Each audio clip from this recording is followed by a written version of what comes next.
Hey everyone, welcome to New Earth Light Brigade with Audrey, Walters, and Arkheim Ra.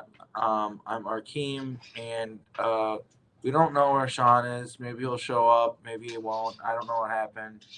I guess it's part of the fun of doing it live is the technical difficulties occur in real time for you guys as well. So normally you can rectify this stuff if you do a pre-record pretty easily, but since we scheduled it, we're gonna do a show. Um, and I think so. It's kind of some of the stuff that you were talking about, Audrey, right before we went live might be interesting to people if you want to talk about it. Um, for the first time in 6 and 7 years, I slept through my alarm to go to work. And this was 2 weeks ago on a Thursday, and apparently I died in my sleep, and I was brought back on an alternate timeline. So apparently I am on an alternate timeline, and I have several physical occurrences in order to prove that I am on an alternate timeline. Um, yeah, literally like the first time in 6 or 7 years, I have never missed alarm. Like I have physical proof at my company that I have perfect attendance for the first 2 years of work. I'm almost worked there for 3 years. The first time in 3 years that I missed work, I know something is off. I have strict or really good perfect attendance at my job. And so, yeah, imagine waking up. It's like, "Oh gosh, I need to go to work," and realizing that I'm, like, 4 to 5 hours late going to work, like, work is almost finished, and it's like, what the heck happened?" Wow, that Yeah, Do you so I wake up and there's a telepathic communication in my head saying like, "Oh, yeah, just to let you know that you died in your sleep. We had to bring you back to an alternate timeline."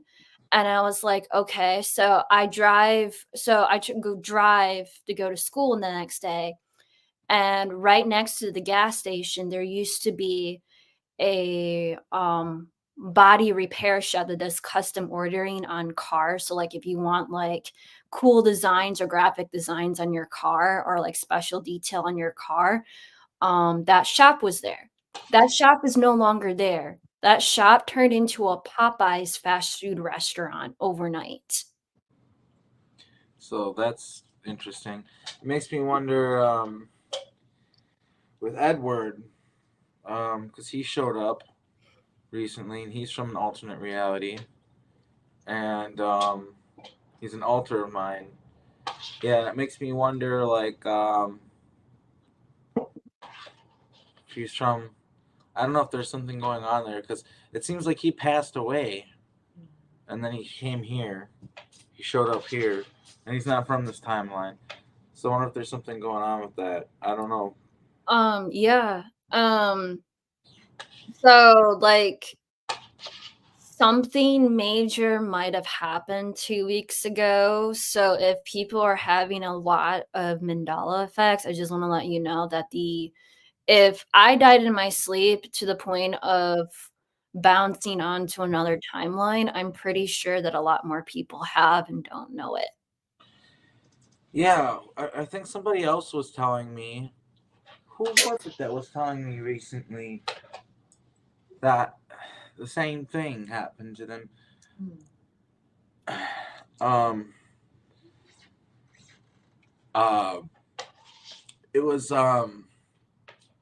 somebody said that they died in died in another timeline. They ended up here, other than Audrey recently, and I can't remember who it was. I can't remember either. So, yeah, so it's kind of interesting to say the least. Like, I have noticed certain things are different in this timeline, but, other So do than you know that, what? Do you know what? Maybe what? So because there was an Audrey here, so I wonder like how that all works with like was the Audrey here like did you take over her life? What happened to the other? Because you know what I mean. Like you're already, she has the life, According to the way that it works is that you merge them together.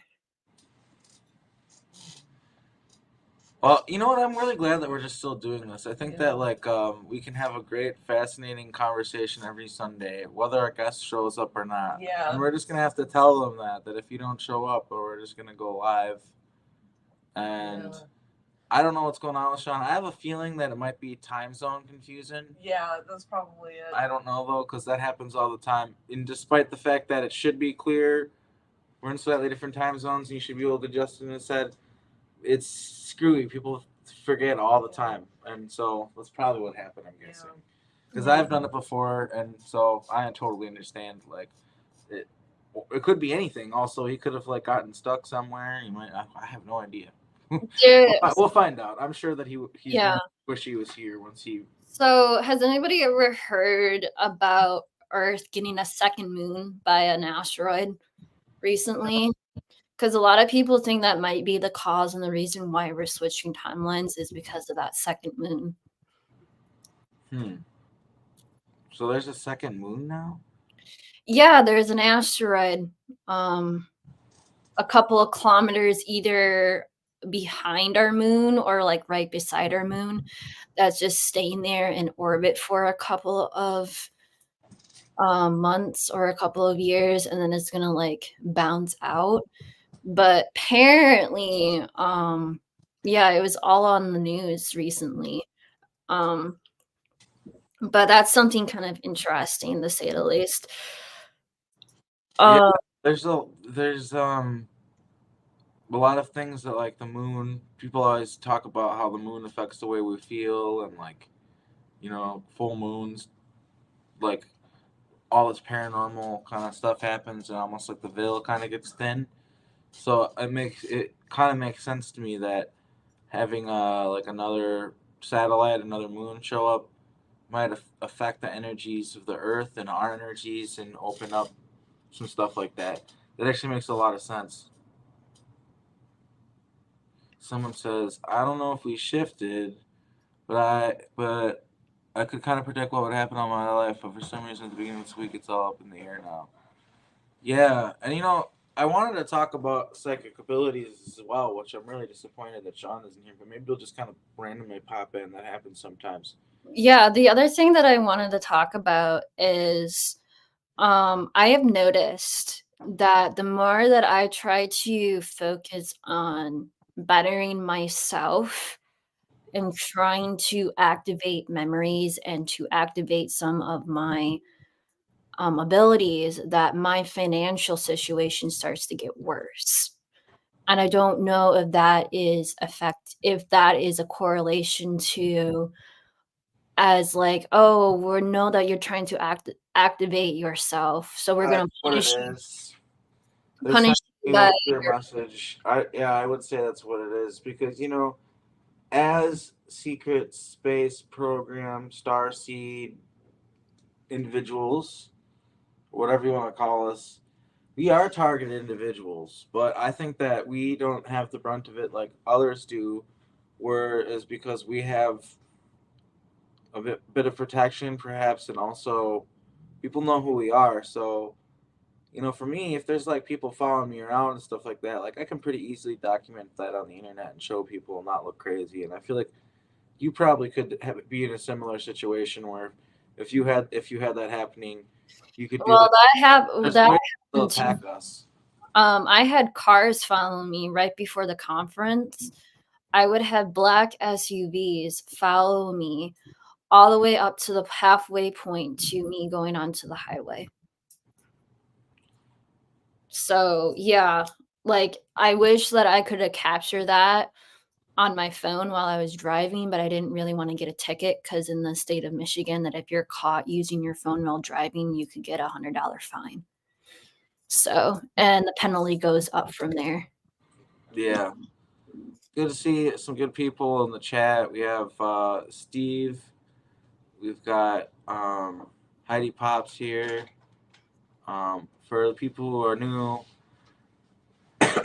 we don't know where Sean is, but we're hoping that he shows up. But for now, we're just going to kind of talk about activating abilities. And what Audrey is saying is that it seems like when she activates her abilities or tries to, she gets attacked in a financial sense, and which obviously is going to make her wary of it. Another aspect that I've found is that there's actually a fear that we have of our own abilities, a shame. I think Matthew Mornian talks about it, where I know he does actually. He had a flame appear at one point in his hand, and as soon as it appeared, he just felt like shameful about it. And I think there is like a program to make us afraid of our own abilities, and it's kind of like one of those things where I think you have to be careful what you wish for when it comes to these abilities, because let's say you want to be able to be telepathic and you want to heighten your telepathic abilities. Well, one of the unfortunate side effects of that is everybody is actually telepathic. And a lot of these people that call themselves Like, empaths are just people who are telepathic, who are picking up other people's thoughts and feelings and stuff like that. And maybe they're not fine tuned at it yet, but that's what they're doing. And yeah, once you have that ability open up, you need to learn how to control it so it doesn't negatively affect your life. So it's like when you are activating your abilities, you have to be really careful. And also, I think it's really important to not use them for anything bad too. Like it's important, and like if you figure out you have some gifts, like psychic abilities and stuff like that, you can't use them for harm. yeah, I do want to comment that on, but even though telepathy brings in a lot of good stuff, like a lot of people need to understand that a lot of people hide dark secrets in their mind. And I do mean a lot of dark secrets. Yeah, well, And I so, like, in order to explain it comes from my personal experience that I do have memories where I might have been on a colony base somewhere where not a lot of people had telepathy and I had telepathy. And I remember women paying me to figure out whether or not their boyfriend was cheating on them through telepathic communication. yeah, yeah, people. I think that's one of the things though that would help us is like it would be an uncomfortable switch, but if we couldn't really hide things because people could vibe check you, right? Like it's pretty sure what it is, right? Um, that would help people avoid a lot of problems, and yeah, they would definitely, because I think you're right. I think everybody kind of has the thoughts they want to keep private, dark thoughts or whatever, and so it makes things a little bit strange, complicated, like that question of privacy and like. But Yeah, like we really need to get like a conversation with a lot of people or psychic people about the moral and ethics of what it comes with when it comes to telepathy, because I think that would be a major discussion to have with the SSP community. definitely, and we have a really great comment here as well. I did not watch this, but if anyone else has seen it and can confirm, Eliana apparently remote viewed that asteroid and she said that it's a planetary ship that will bring higher frequencies here. So I don't know. I haven't personally watched that myself.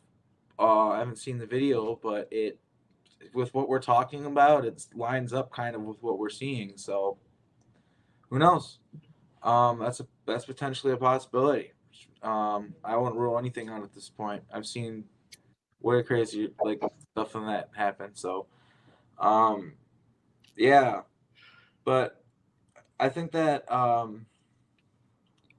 yeah, I guess with the whole psychic awakening thing, that aspect of things, um, it can be uncomfortable, it can be scary, and figuring out that we all have abilities. That's why I wanted to talk with Sean, is because I feel like he's done a lot of work with guiding people and helping them figure these things out. Like he would be a good person for you to bring up the financial attacks that you go under when you try to do this and how to mitigate that.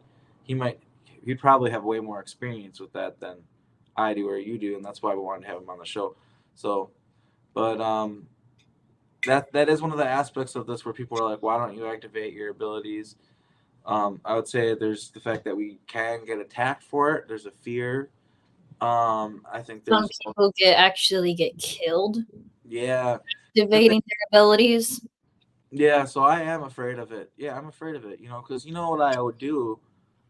I'm gonna be just 100% real with people, and I'm not proud of this, but like I could like snap people's necks with my mind and wring out their intestines to like hurt them when I'm interrogating them and stuff like that. Really messed up things, and I think that that's the reason why there might be a shame attached to these abilities, is because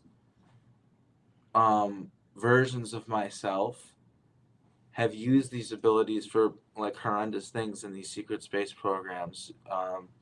Working for the military, and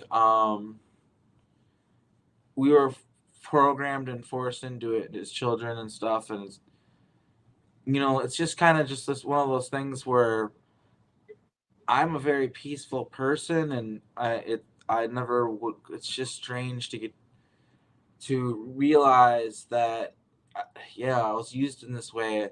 And when I realized what these abilities have done to me, like my ability to open portals, my ability to all my psionic abilities, all that stuff, like, um, it's just caused a lot of harm, and it's caused my life a lot of harm. Like when people ask, like, I don't know, like I'm for real. Like this is 100% so real. Like these abilities are scary. They're fucking scary. Like that's just it. Like what they made the military. Like I have these abilities locked inside me. I know that through what I've experienced, and it made the military kidnap me because they wanted that. They wanted to use that. It was that valuable to them. Yeah, like people need to people need to understand. And I come from the Starseed community, and this is something that I had to learn myself. Like I grew up learning from ETs about how to use my psychic abilities to order to help people and be service to others. People that go into the SSP do not have a choice to be service to others. They have service to themselves and service to their program. They do not have free will. They are programmed to use their abilities, none other for a weapon and not to help people. And I do feel like that there are some people that in the STAR community designed to infiltrate the SSP or to teach them that there's a different way to use their abilities instead of using it as a weapon, but to use it as a way to facilitate peace Yeah, I know that. For and instance, healing. I have an ability to go into people's minds, get information out, go into their astral realm and figure out the ins and outs of it. Because the astral realm is obviously real, and like everybody has their own place, like in their mind, that's an astral place, and a lot of programming and a lot of information and stuff like that is there and can be brought out. And I know that because of my knowledge, when I integrate some of those altars that know how to do that kind of stuff, I can use that to reverse engineer, as it were. I don't know, such a shitty term, but the people who have been victimized in the same way as me, like I know that I can use my abilities to help them integrate their altars, help them deactivate the programs that they have, and stuff like that. So that is kind of like the bright side of things, and the reason why I think it's important to not just like be afraid of these abilities and just shy away from them, and why it is actually important to bring them forward is because we're talking about building a new earth, right? That's the whole point of the show, and I think that us reclaiming our abilities, stepping into our power again, I think that's a big part of how we can heal the earth. I think that's like hugely part of it, and I'm sure pretty much everybody in the chat watching this probably will agree that like that's the part of what we have to do with all of this is we have to activate our abilities and reassimilate them and use them again, in a positive manner instead of for negative. Yeah. Yeah, it's going to,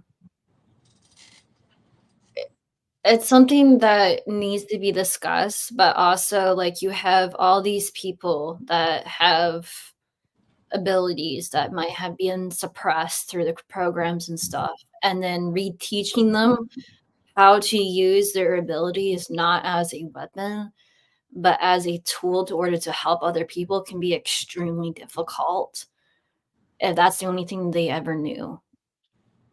And people need to understand that this stuff is not going to happen right here and now. It's going to take years. Like, it took us years to convince people about the popular celebrity case that was going on in Hollywood. I don't know if you recently heard about what's going on in Hollywood right now. Yeah. Like, do you know like how many years it took people to tell people like that stuff has been going on, and like it took here's what it is. 30 years. This is what I think it is. And Catherine, I'm sure, can speak to this. I think that a lot of it is the fact that in the United States, the American dream is like you can get a lot of money and become this super wealthy, untouchable. There's a video that I shared recently about it, and it was basically saying it's this guy. He's super intelligent, wonderful to listen to. He's kind of got this Malcolm X cadence to him, but he's basically saying like that's kind of promote that type of lifestyle and getting to do those things and be that like Jeffrey Epstein type figure. For a lot of people, that's the American dream.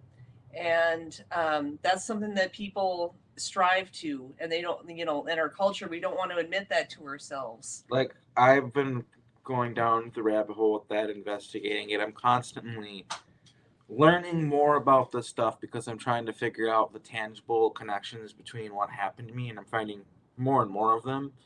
And I saw a video with Lindsay Lohan when she was still a minor, and the guy was the guy interviewing her was talking about like how she's gonna be 18 soon, and she could tell she was uncomfortable, and she's just like, yeah, well, that's illegal.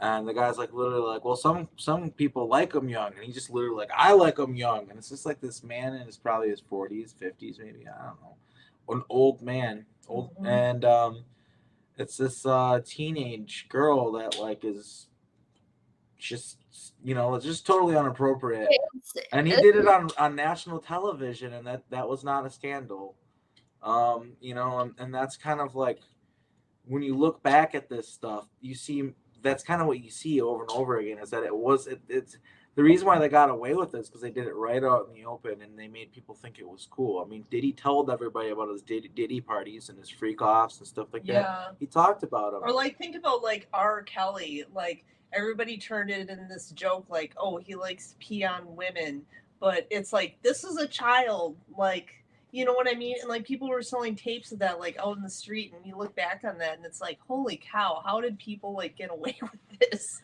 Yeah, it's insane. Yeah, it's like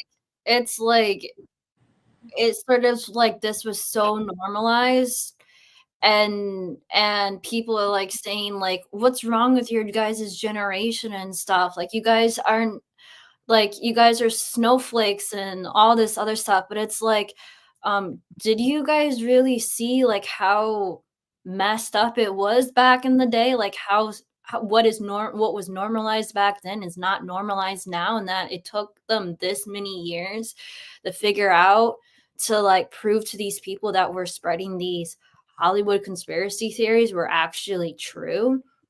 Like, it's like we told you guys, we told you this was going on for years and years, but no one wanted to believe us. Everybody wanted to shame us.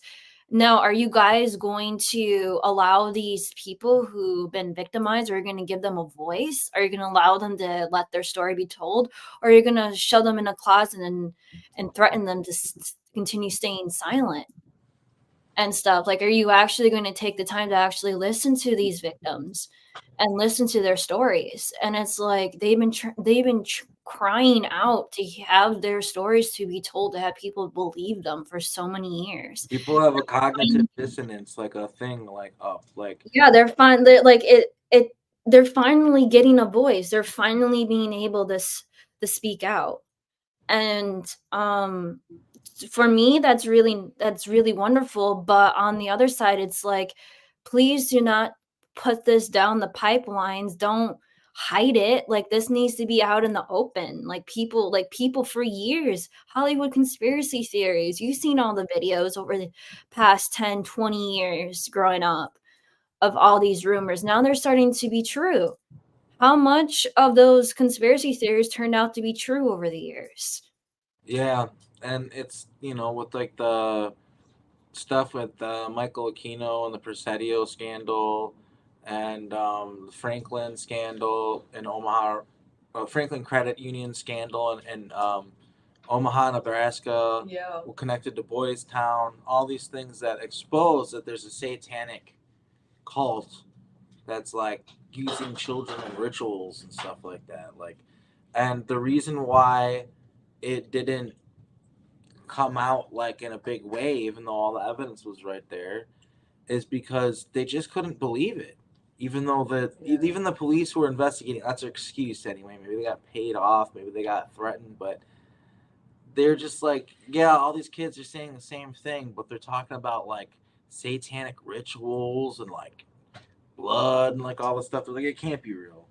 Even though everything lined up, like they talked about this dark room and like certain things being in the room and everything like that, and then sure enough they raid his house and sure enough it's all there. Like, it makes me really mad as someone who was actually personally abused by Aquino. Like I actually literally was abused by him and his wife.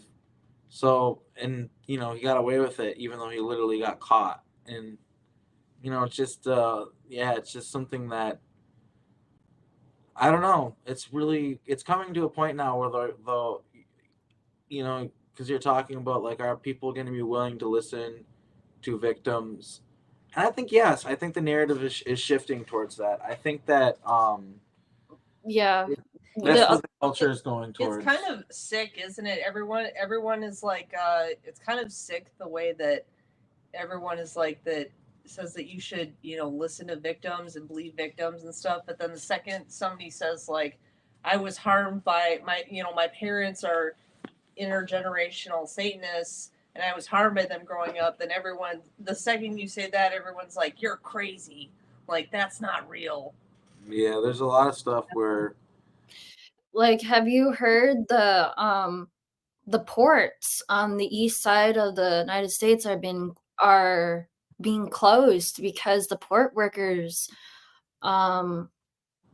are picketing or on protest or on strike because I saw somewhere that they figured it out and they made an agreement. I don't know if I'm right on that, but yeah, I've been here. I don't know whether it's not as true or not, so people don't quote me on this, but I have heard from other sources that the reason why they were picketing is because they're sick and tired of hearing children screaming in the crates being shipped to the United States or being shipped out from the United States through the shipping ports. And that's the reason why they've been going on strike, is to find a way to stop it, or like pay us more money to make me still continue being quiet about it. I wonder how true that is, because they have containers that I've woken up on in some of these containers, and because they'll have clones that they kind of just throw in them, and I don't know how it all works, but I've woken up in them, and from what I can tell, they're like soundproof, like no one can hear you. But I don't know, no one can hear me. But someone says, I can't even keep with it anymore. That was a minute ago. And it's so funny because it's like, that sounds like some crazy ass shit, like a crazy, not true, but with everything we found, who fucking knows? It probably could be true. Like, Yeah, it's like if people have family members that are connected to these, or like and you guys thought, like, if you have family members that talk about this around like family gatherings and just joke around about it, like it is like goofy or funny, like listen to their stories and it's like, are you serious? Like this stuff actually went on? Like maybe their stories can be, you know, solidified, like actually be telling the truth instead of just like hiding away as some sort of like family secret. It's like, speak up, say something, show us some proof so that we can maybe be able to find some justice or figure out a way to order to stop it from continuing happening, or continuing this, stop this generational abuse that's been going on for generations or thousands and thousands of years. Like there has to be some way to end this cycle of abuse that's been going on for thousands and thousands of years. And people are like saying like, are you guys doing any efforts? And it's like, we are trying to do some efforts by educating people. But if people don't want to listen to us, there's nothing else that we can do to order to help you guys or help the world. If no one wants to listen and stand up and work together and stuff. So yeah, that's one of the issues that we're having right now, is because so many people have many different point of views, different agendas and stuff, and a lot of them just want to make money. And it's like, I understand that you in the spiritual community want to make money off of what we do and our stories and stuff. But on the other hand, we're trying to create a better world for everybody to live in and stuff. So it's like a rock and a hard place. yeah, that's something that I deal with. I mean, I need to be able to live, and I quit my job to be able to do this more, and also because I'm crazy. Because people are like, oh, like you're crazy, and it's like you're because of what you're talking about. It's like, yeah, I'm crazy, but it's real. I have DID, so dissociative identity disorder. I can be different people. I have all this stuff going on, but it's hard to be in this position where I put myself out there as to what happened to me, and now it's become like this responsibility to go out there and share my story and get out there as much as possible and help other people do the same. And yeah, in order to do that, you have to kind of figure out how to make money off of it. And I feel like it's a real tightrope because um, some people get caught up into the money making once they figure out that aspect in a lucrative way, and they just focus on that. And it's hard because even with the realistic aspect of like conferences are so expensive, um, and it's understandable because they're expensive to put on and make happen. Mhm. Like, but there's so many people that just won't ever be able to afford coming to our conferences, like because they're just that's just the way it is. Like some people have priorities and they just won't be able to afford it, and that's another aspect of it that I don't know is a problem, I guess. Yeah.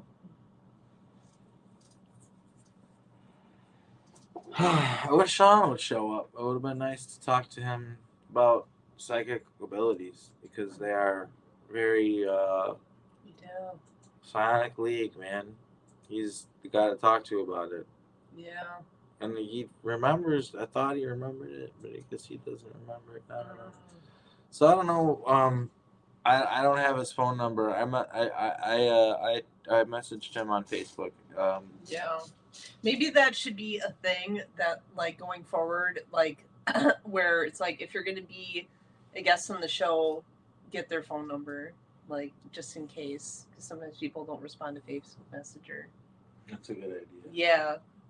Yeah, that's a good idea too. Thank you, Sudi.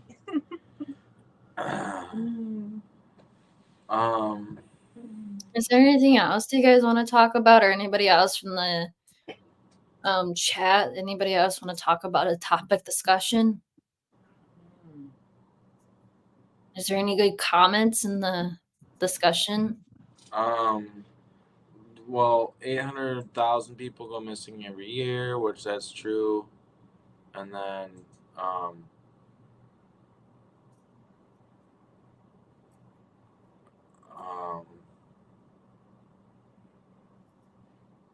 Has Edward gone home? No, he's still around. He came out for He a pops second. in and out here, and he's He, been popping in and out I this slipped weekend. earlier, if you couldn't tell. Yeah, you kind of switched into him for a little bit, just for a moment.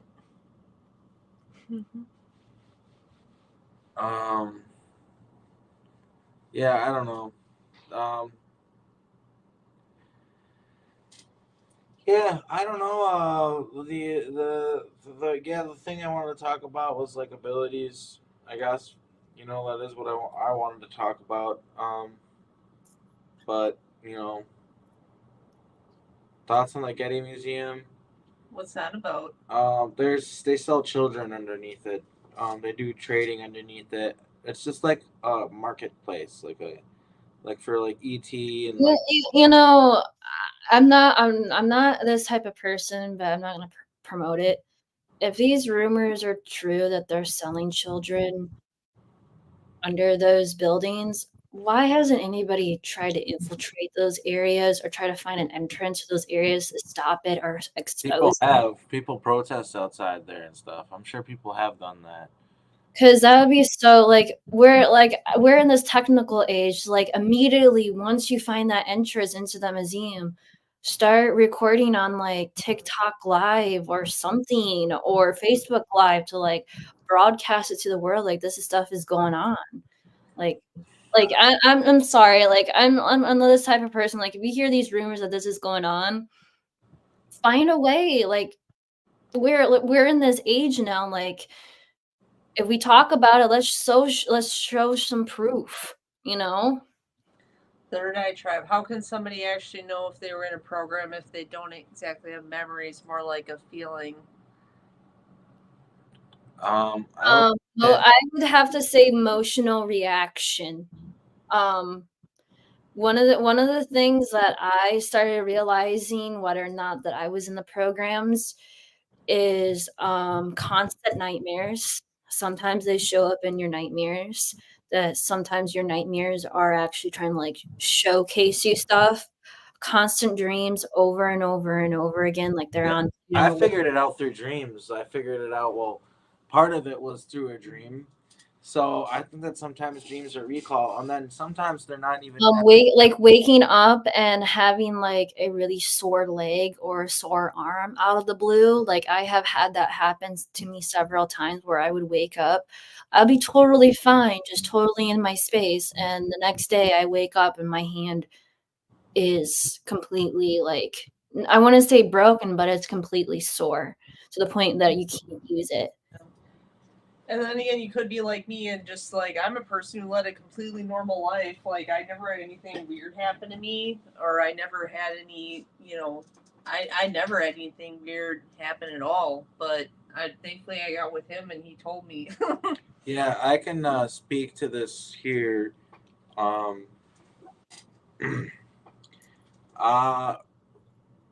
can tell you that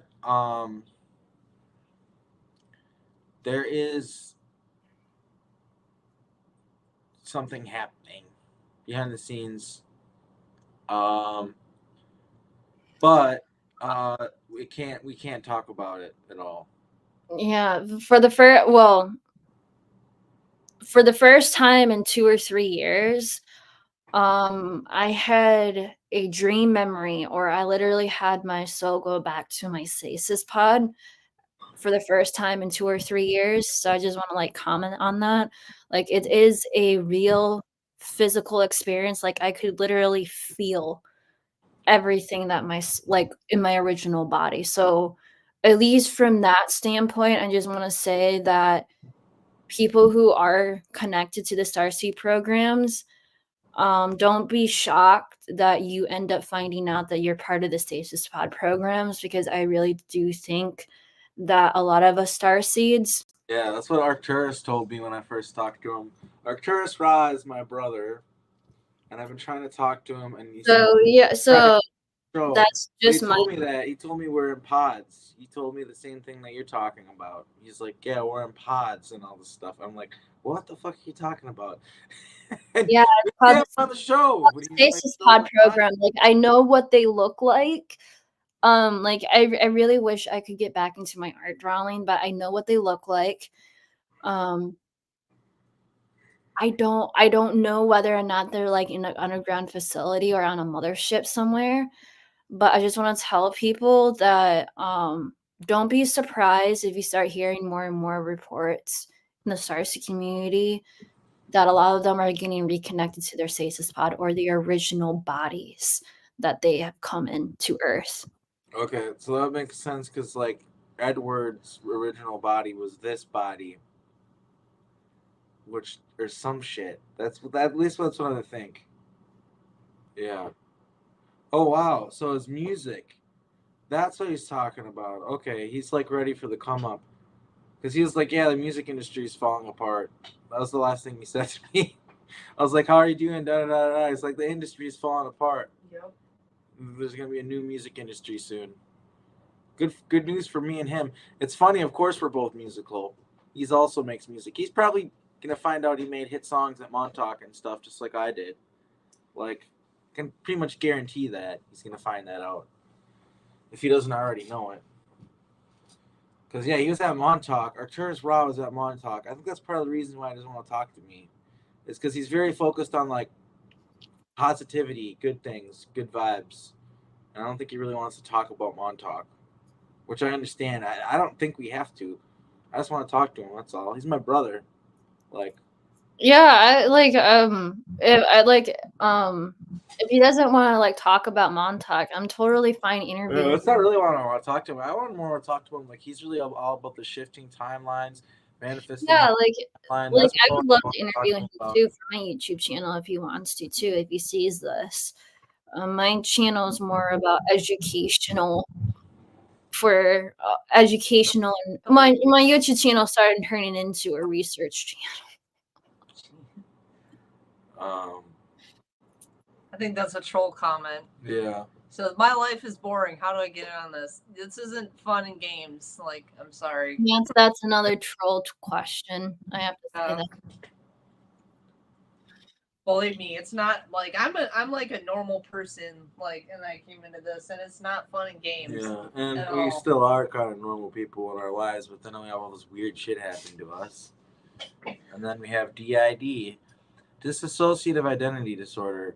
So I don't know if it to people. I highly recommend you watch, and it's a little bit rough because it was recorded in 1992, and it was on a cassette tape and then uploaded to the internet. But I have a speech by Corey Hammond where he talks about he's a psychologist at the time, and he specializes in hypnotherapy and things like this.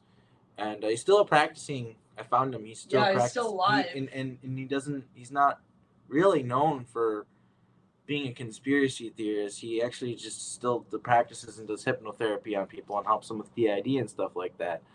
But he interviewed people from different parts of the country and stuff like that didn't know each other, and they're all talking about. They all had altars, and they're talking about the satanic ritual abuse aspect. Military bases, being programmed at military bases, and they talked about psychic abilities, stuff like that, which he more thought was delusions in the speech, but I think it's real. But there's a lot of proof to Mr. Metatron Wizard asshole. Like, I'm tired of you people. There's a lot of proof. You just are lazy and you don't want to look into it. You expect us to do all the heavy lifting for you. You people show up in comment sections and you're like, oh, okay, do you have proof? And it's like, dude, I have a fucking YouTube channel. I've literally, this is like all I talk about, but you want me to drop everything I'm doing, and maybe I need to like make a link that just shows, that just has sources and just all the shit to be like, fuck you. Like, there is proof. Maybe there's not like hardcore proof that we have cloning and all that stuff, but there's a lot of stuff that suggests it. And the altar programming, the military bases, abusing children and like programming them through using them. Like, there's proof for all. Yeah, I have to talk about, so that the speech that he's talking about, like, I had seen it before, but I brought it up the other day because when I woke up that morning, I was talking to. There's a part in that speech about 30 minutes in where he talks about like robot altars and robot programming, and I was literally like talking to a robot. He had like a normal human name too. It was like Greg or something really boring like that, you know. But I woke up and I was literally like talking to this robot being in my head, And I'm like, okay, I got to bring this up and like listen to some information about this. And then he heard it, and then that's why he put it on the channel. But yeah, so this is all. All of that is very. I can confirm personally, it's all 100% authentic. Absolutely. Yeah, I just feel really like tired of these people. Like the people that say that we're living in a fantasy world, but they're the ones living in a fucking fantasy world. They don't want to accept the fact that like mind control, like people are like if you ask the average person, you think that there's mind control on a large scale, on a global scale, they'd probably tell you no. I don't know. I guess I'd have to go around and ask people. But it's like how can anyone think that? Like just commercials, billboards, all that. That's trying to control you to make a decision. And the thing that people don't understand is that the most effective mind control is steering you to a decision where you make that decision on your own free accord and thinking, oh, you're just doing it because you want to, and you don't realize that you're steered to do that. Like for an example. Oh, Somebody says, "How about Scientology? Do they abuse children?" Yes, they absolutely do. I am not a Scientologist, but hey, did Gene Bond show up? Yes, they absolutely do. Oh, he's here. All right. Hey, you finally showed up. Shut up. Got mixed up on the time zone. I thought it was like. I said it's literally what I said. I said I knew he was gonna. I bet you any money it's the time zone because I have that happen. I've had that happen before. Yeah, It gets confusing. Real sorry about that. it's I all was, right. like, We've out had in- conversations and stuff. So. Yeah. So one of the things. So we already did talk a little bit. Hey, thanks, Bill. Thank you. We appreciate we the already, support. We already did talk. And by the way, people can donate in the chat. You also, yeah, like it's pretty easy to do. So Yeah. Go ahead and donate in the chat. But so we were talking about psychic abilities, and I guess I'll just we did talk about some other stuff, but we'll go back to that now that you're here. I'll recap you on all the stuff that we already talked about, so we don't have to reiterate it. It's just like basically we talked about how it's scary for people in the programs to reactivate their like super soldier types, like me, for instance, because we used our programs for evil and hurting people and stuff. So there's a lot of shame attached to reactivating our abilities. Like we might be ashamed of trying to do that. And then I talked about how I was trying to activate some of my psychic abilities, and my financial stuff in my life starts to go haywire. So I'm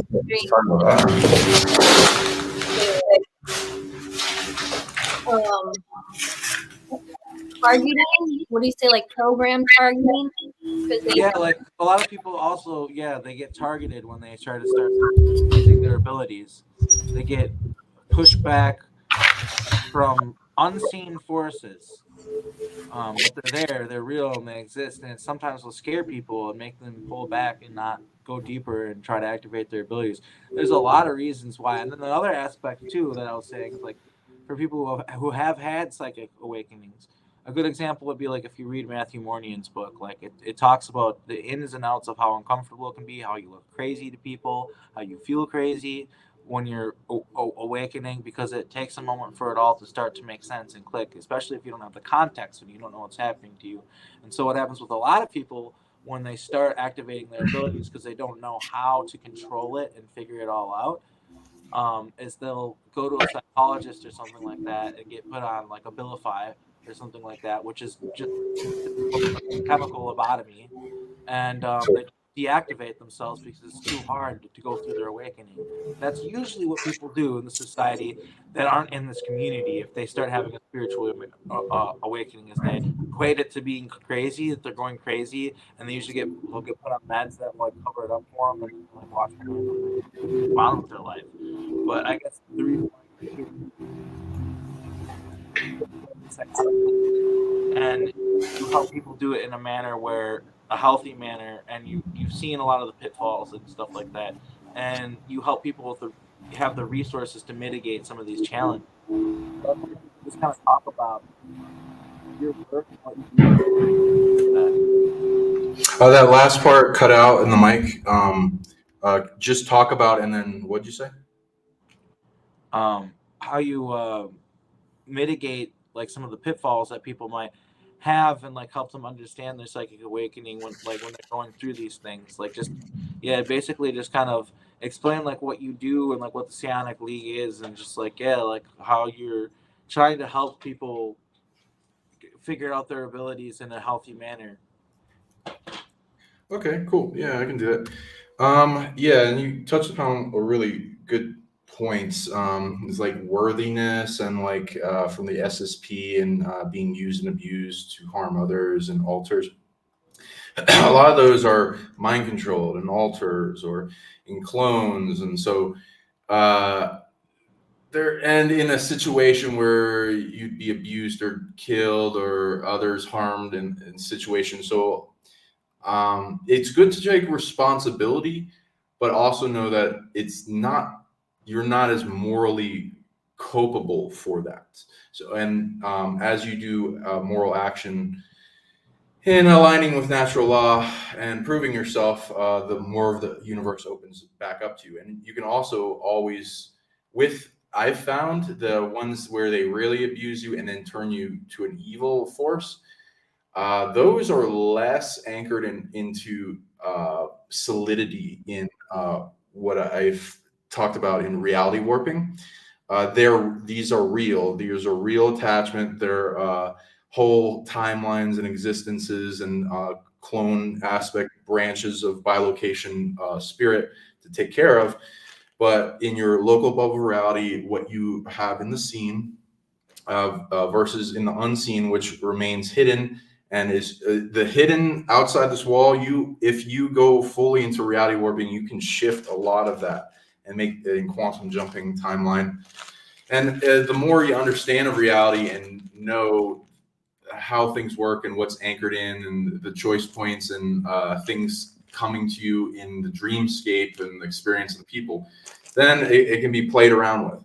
So a lot of the timeline jumping and quantum jumping. Yeah, if they took you and forced you to do things, if imagine you became your whatever, lack of a better term, God form, and became very tapped into your authority again, and put enough of a landslide of energy back in time to prevent a lot of the timelines of them abducting you and then taking you to do dark things. The ones where they take you to do dark things are more influenceable. Like they don't have original authority. They don't seem to be doing a benefit or a goal orientation towards the greater collective. So, and they're built off of stolen energy. So you can find where all the rugs to be pulled out from under that allow them to keep that going. It is hard to get rid of them, and they replace them, of course. But eventually, if you put enough effort into it, and the forces of light see you, then you're going to build up authority to do that. Now, then you also mentioned handlers of all the different types, multidimensionally energetic attachment entities. Sometimes they'll take people and into temporal dilation and put them through a magic program that has a bunch of dark magic, and they have them do rituals in mass in groups. And they summon demons, and then they have those demons force possess them for various reasons, either to control the entity part or to steal authority or invoke it depends on the entity, because it can be against the being's free will, and then force those people in the ritual to possess themselves, and then either use that for greater purposes or also to handle the person, which could be self-defeating, like attachment. There's so much in the map of altars to discover that it being used to constantly suppress people. And if they see people with awakening rare energy abilities, things back in time, like remote viewing tech, looking glass tech, there are dark timelines in the future where they're Illuminati-esque control, and they want to anchor all of time back in time to become them. So they also invade future positive timelines to get the awareness of who did the great work to make the grand effort of awakening influence, as well as sending the planet out of Is it lower sounds kinda density, like almost like a and then they'll go back in time and limit those people, and then there's like a constant overlay of all these layered cocoons of limitation on those abilities to control and keep them from being used. The shame is in the soul, sacral. If you want to transmute that, you can hold it, give it love, and transmute it or get rid of it, and it turns into creative force. It's the block to creativity in the sacral chakra. And sometimes it's yours, and if it's not, even if it's not, it will fill in the cracks of the things that we can improve about our life that we might not like about ourselves. Of course, we learn from those lessons, but sometimes it's just dumped on you, and it's trying to stop you from being creative and who you want to be and better in your career. With the psychic awakening, there'll be various layers.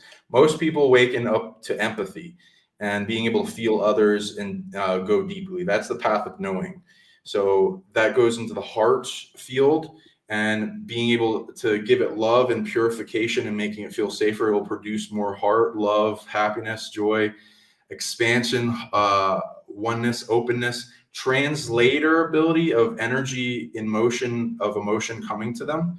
And they'll be able to feel and translate that. It comes up and it gets translated in their left or right hemisphere, and that sinks to their heart and comes up as intuition. And that'll lead to like reading their DNA records, going inward, clair knowing, clairsentience, Akashic record reading, stream reads of information, channeling, a bunch of other stuff. If it's any of the other clairs that awaken first, anyone that you're good at, you want to master and help you open up to others. Vision questing, very powerful, beautiful. It goes into astral travel, dreamscaping, dreaming while being here and seeing your other multidimensional selves, meditating into them. Like you were saying, most people end up in a mental work, because then they label it schizophrenia or talking to people. That goes in telepathy, clairaudience. It's just it's a good example would be like, you probably know what Christopher Jacobs is, right? And Christopher Jacobs, he goes into other realities, and he can kind of see into other timelines and literally step into people's bodies and stuff like that in other timelines. And my dad can do the same thing. And it's like, well, my dad, like everyone said, he's crazy and like he's on medication. He didn't get a YouTube channel. Like, but my dad, like, still to this day talks about that stuff, like jumping to other timelines, like visiting people in other realities, and all sorts of things like that. Like, I mean, like my dad, if he was, if he was born in a different time and he figured it out and had the internet, like he probably would have had a YouTube channel, and he would have done the same thing that I'm doing now, but he didn't have those resources. You know what I mean? So. And it's just like, yeah, I think it's important for people to understand that spiritual awakening is, people should do it. It's not a question of whether they should or whether they should not. But it's just like you should take it really seriously, and people do need to understand that it's best to do it with help and with the community and with people around you, because that way, if some of these problems and some of these frankly dangerous things that can happen arise, at least you have resources and you have people that got your back. You know what I mean? Oh yeah. I didn't have any of that, so I got like into the hot kitchen.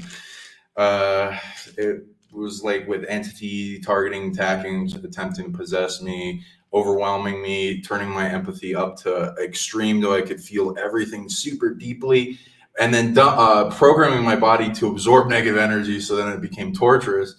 And then me eventually calling for help internally, and then this big light showing up in my heart, and all this knowingness, my higher self, a dragon guide, a God.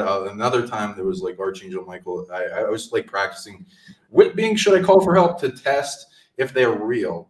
Because I was very scientific minded in the beginning. I wasn't really into spirituality as much, but it propelled me into it from the experience.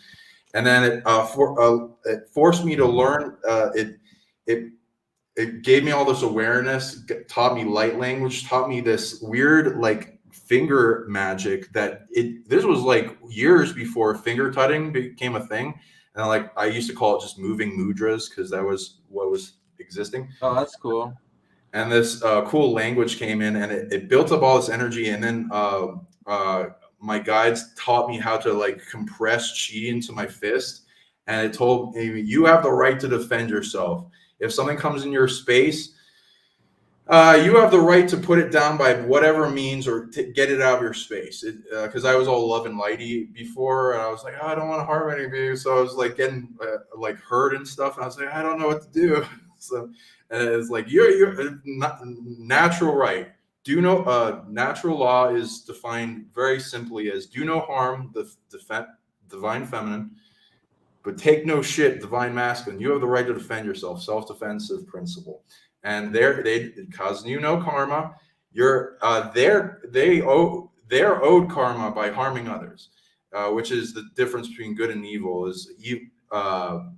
Evil is egoic and self-organized, and it doesn't see itself as the rest of the universe, and so it feels like it can use others like tools, and it would do harm or steal life, property, innocence, sexual, there's lots of things you can steal, which is incurring on another's free will. And so as long as you're shifting your reality, not do that. But if anyone does that to you, you protect yourself, and you're allowed to. And you can even reverse it back, whatever force they're using back of them, like Aikido. It's very nice. And you can use these challenges as tests for your psychic ability, because they're the thing that trains you. They're the weights. All of their psychic attack, every energy they send at you then is your bitch, and you can master it. But I treat it like a baby, and it's like, oh, I'm gonna be a much better caretaker than that asshole that stole you, because evil doesn't earn authority. So like the death authority, oh, you try to shut down my organs and stab me from a distance. Oh, I love you, death energy. I'm gonna surround you in a blanket so you can't incur in my body, and then I'm gonna put you in a pocket dimension, and then lull you to sleep and give you love and heal you and purify you, and then I'll yank the authority from whatever is using it, and then become immune to it. As well as if they keep sending at me, everything they send at me, you can reflect and compress around them, and then they're only harming themselves at that point, and then they stop, and then you feel them stopping. It's nice.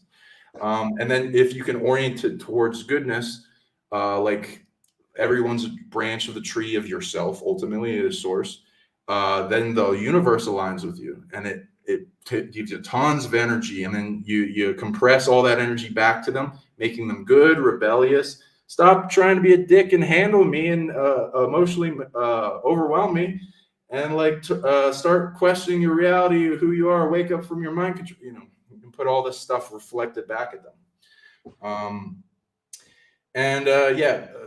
Like you were saying before, schizophrenia or clairvoyance or clairaudience, seeing and hearing things.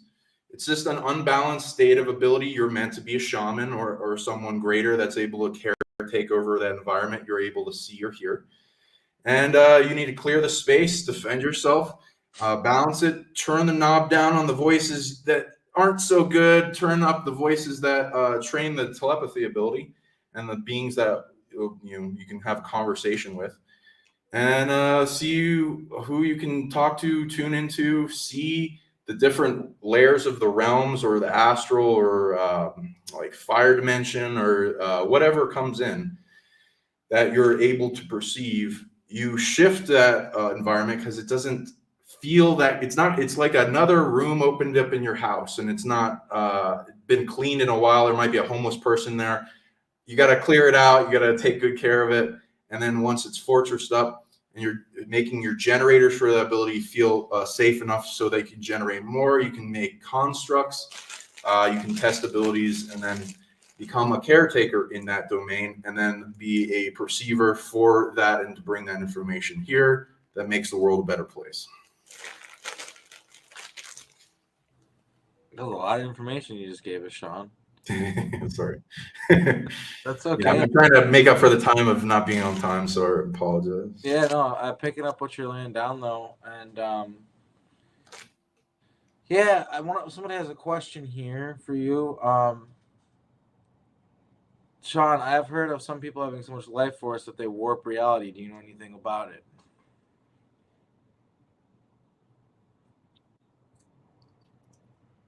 Yeah. That's cool. I like that, the way you put that. So yeah, reality warping, you can go into many different avenues to get involved in it. Life force. So that's in the soul. That's a solar plexus aspect. Not really allowed to talk about it much because if the information gets in the wrong hands, it leads to a life extension for evil. So life force is mostly for life extension, revival, healing, a core of making it so that you're vibrant in a lot of things, and it's not an easy energy to make. But you might also be interchanging that word with like chi or your body energy or something that you produce internally. Yeah, with that for sure, you can transmute a lot of those type of energy into more types of energy that have a cause and effect. The things that go into reality warping types of energy are miracles, magic, which are solar plexus, reality energy, time, space, influence over people, consciousness, chi, mind control, or emotional influence of the collective, which I prefer it as in like a clearing, because there's already so much mind control. So it just makes the world a better place if you get rid of a lot of it and the people start to get smarter, because they're putting a lot of dumb or stupid energy on people, whatever, and division. Anything you solve in a situational environment, a consciousness, person, a place, a collective, a city, whatever, that's pivotal and can influence. It's like taking on a thread that unravels like a negative situation. You can reality warp the timeline to a better place. People do this all the time. There's like timelines being made, collapsing or merging, being learned from. There's tug of war on the timelines from the light and dark. There again, the evils steal their authority, so that can be also seen. Any problem-solving situation, or you create something that makes a solution for something, that also reality warps. Quantum jumping, I made a video on that, and if people want to go into that, that's a big presentation that gives you the free blueprint for reality warping, that goes into big on that. Manifestation, emotional control. Emotions influence a lot. So if you're able to transmute them or flow them in the right environment, you can shift entire situations on the choice points of people based on their mind state. I'm trying to think of others. There's a lot, like the inner child is big in miracles, but also the masculine, divine masculine, feminine, and any old versions of yourself that have earned that tech in like a divine version of you, connecting to God or prime creator galaxy, the source of all, whatever, the fractal branch of that in the heart also. And just expanding the parts of yourself that are also super intelligent, and they do stuff like an autopilot. They know things. They remember your past lives, like your higher self, your source, your soul, your spirit. Inner child does that too, but it's very targeted. There's a lot of innocence predators out there, unfortunately. But we can be a trap for that. Any of those that have fallen into a trap, we then can transmute that and take that dark tower down. That affects a lot of the timeline. Micro, macro effects. Parts work in seeing where things are fractured and where they can become whole. If you want a reality warp, it goes into the changing of what's gonna be or what is, and you can even go into like retrocausal psychokinesis, where you can influence the past. Not everything is influenceable, so you got to go through the time mystery school and then earn more and more outer authority and encompassment of what you're allowed to change and what is beneficial to change. Like there are subtle things that, like, oh, this evil asshole in the past made it so the Draco are more evil, and like you can resolve that and their evil goes down or something.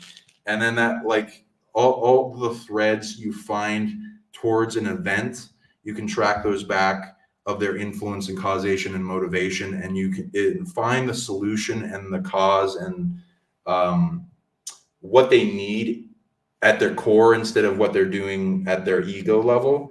And if you bring them what they need either then or back in time, then that whole like thread of attachment goes away, and then it orients towards a better timeline. There's a lot. Another question is, do you have any tips on hearing your spirit guides? I love it. I teach telepathy, so you can hit me up if you want to learn it.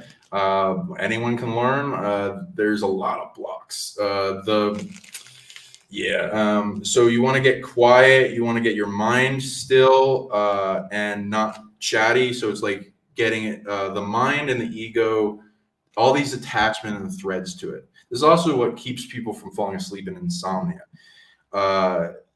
You can lay down, center in your heart, hug yourself, and as you center in your heart, you're going in the within direction. It's kind of like you can see like pulses from the heartbeat coming out. So imagine your focus is like relaxed. It wants to release and go all multitasking. So like maintaining and focus, like a laser point focus, takes effort. It's like breathing into it. So it's like maintaining a little boat on like a bunch of waves as your heartbeat pulses out. All these thoughts are going to come in your mind that like are from the ego attachment. Hear me like, oh no, I don't want you to go within. Then you'll release this all and detach from it. So they'll put all these thoughts in to distract you. Like, oh, did I leave the stove on? Oh, work. Oh, you know. Those are all the thoughts are going to be your attachments. So you just bring them front and center. Oh, that's what's attached to me. And you just pulse out from your heartbeat, letting go faster. It gets lighter and lighter on the heart and eventually releases. It goes away. You keep centering within. The longer you center within, all this bliss, all this happiness, love, knowingness, bright amounts of chi start flowing out of your heart. Your divine self starts coming out of the closet, kind of thing. And that's one of the goals in enlightenment. Bring that out. It pushing all the finite illusion, attachment from the rest of the world, and letting the divine, you, only you, full sovereign self, push out and take back the whole body. And there'll be more and more thoughts that just keep showing up. If you don't fall asleep first, you're going to bliss out. Your mind will go silent. I also have a meditation on this. That's hugely helpful. I appreciate this so much. Because that's a huge problem with me. Like, I have a ton of anxiety, and it's things like guided meditations are extremely difficult for me. So, I have a lot of anxiety. But those things always, come to the front of my mind quite often. So, I appreciate this so much. It's hugely helpful. I'm definitely going to try this for myself. Absolutely. Thank you. Honored. I'll love your necklaces, your necklace party. Thank you. Appreciate it. I have another question here from the chat. It says, you guys are all making my job so easy with all these awesome questions you guys have. My son is a huge sleep talker, sleep mover. He doesn't sleepwalk. Any way I can help him learn how to lucid dream? And that's like a question for anyone, I guess, too. It's like, how do you help someone lucid dream? How do you help yourself lucid dream? Sure. And after that, I'll go back to the anxiety because I got a cure for that, so I'll help you with it. I'm sorry. Maybe I should. Yeah, no problem. I love the question. That question. We can do the anxiety first and then go to the question. We can loop back around. Yeah, we'll loop back around. Let's do the anxiety first and then go to our question. Okay, so the emotions I find that are very close to one another are anxiety, stress, and overwhelm. So stress is in the kidneys and it's attachment. So you can see all these cords of attachment programming, putting negative programs into the organs of the adrenal glands. And you can do some type of, like I do this thing where I activate the palm chakra and turn it into a vacuum that sucks up negative energy and sends to the center of the galaxy just by holding it down like a button for the whole time. And I put those on the back of my kidneys and hold them, fill them with love and see them. You smile to them, get them brighter. It's like, this is also a Qigong, a Chinese medicine technique where they're called the Po, which are the gods of the organs. They have consciousness. You can talk to them. They're kind of quarantined and compressed because they're targeted a lot and they're not in communication with each other. So the goal is to get them in communication, to generate a feeling safe enough to generate tons of chi, and then make a circuit where they all share the type of chi they make. So you fill them with love, and you hold the back of your kidneys, and you just keep breathing into them light and get them lighter and brighter and brighter. You can kind of clairvoyantly see it. It's like I call it diagnostics, where you can, if you practice enough and you see throughout your body, you can kind of see different colors. I usually see black and red as like, there's kind of some stuff that needs resolving. If it's golden source light, like pure, then it's really nice. And it'll feel nice along with it. So you get it that way, and you reality warp into being that by clearing and purifying the organ, and it'll feel really nice. It'll go from generating negative emotions to positive ones. Then overwhelm and anxiety. Those come in the same place, stomach. Stomach is also where the solar plexus is, the power, and the ego. So it's the main power generator. Sun is there, the main central power. So overwhelm is attachment. So like a lot, either we're attached to multiple things that we got to get done and we're kind of overwhelmed with how many things are on our plate, or there are so many things coming at us and attaching to us. Either way, you can see like cords. Same with a lot of the organs problems. It just will generate different type of emotions. And so you want to hold the front back of the solar plexus, stomach, ego, power center, fill it with love and purify it, and see the bright sun there burning brighter and brighter with love and gratitude, burning up all the attachment and using it as fuel. And then all the cords go away and the overwhelm goes away. For anxiety, it's similar. It's going to be attachment, but they're stealing energy. Most of the time is what I see it like. It's defined as not feeling safe. Like it could be in the moment you're sensing, oh, there's something going on. I got to get out of here. There's a threat, which the core is fear. But it could be a wound from the past too. A lot of the times I see, which goes with a form of PTSD. PTSD can be a lot of things, though.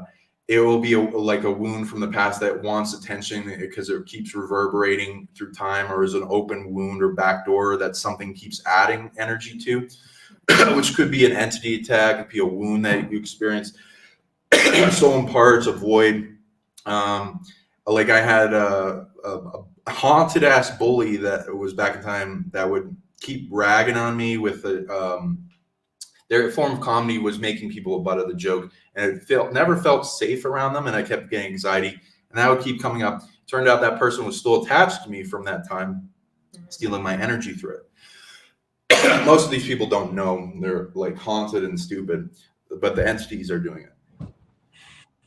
So you see these threads going back to whatever it is. Some of them are in bundles, so there could be like a million coming from one person, entities around that person.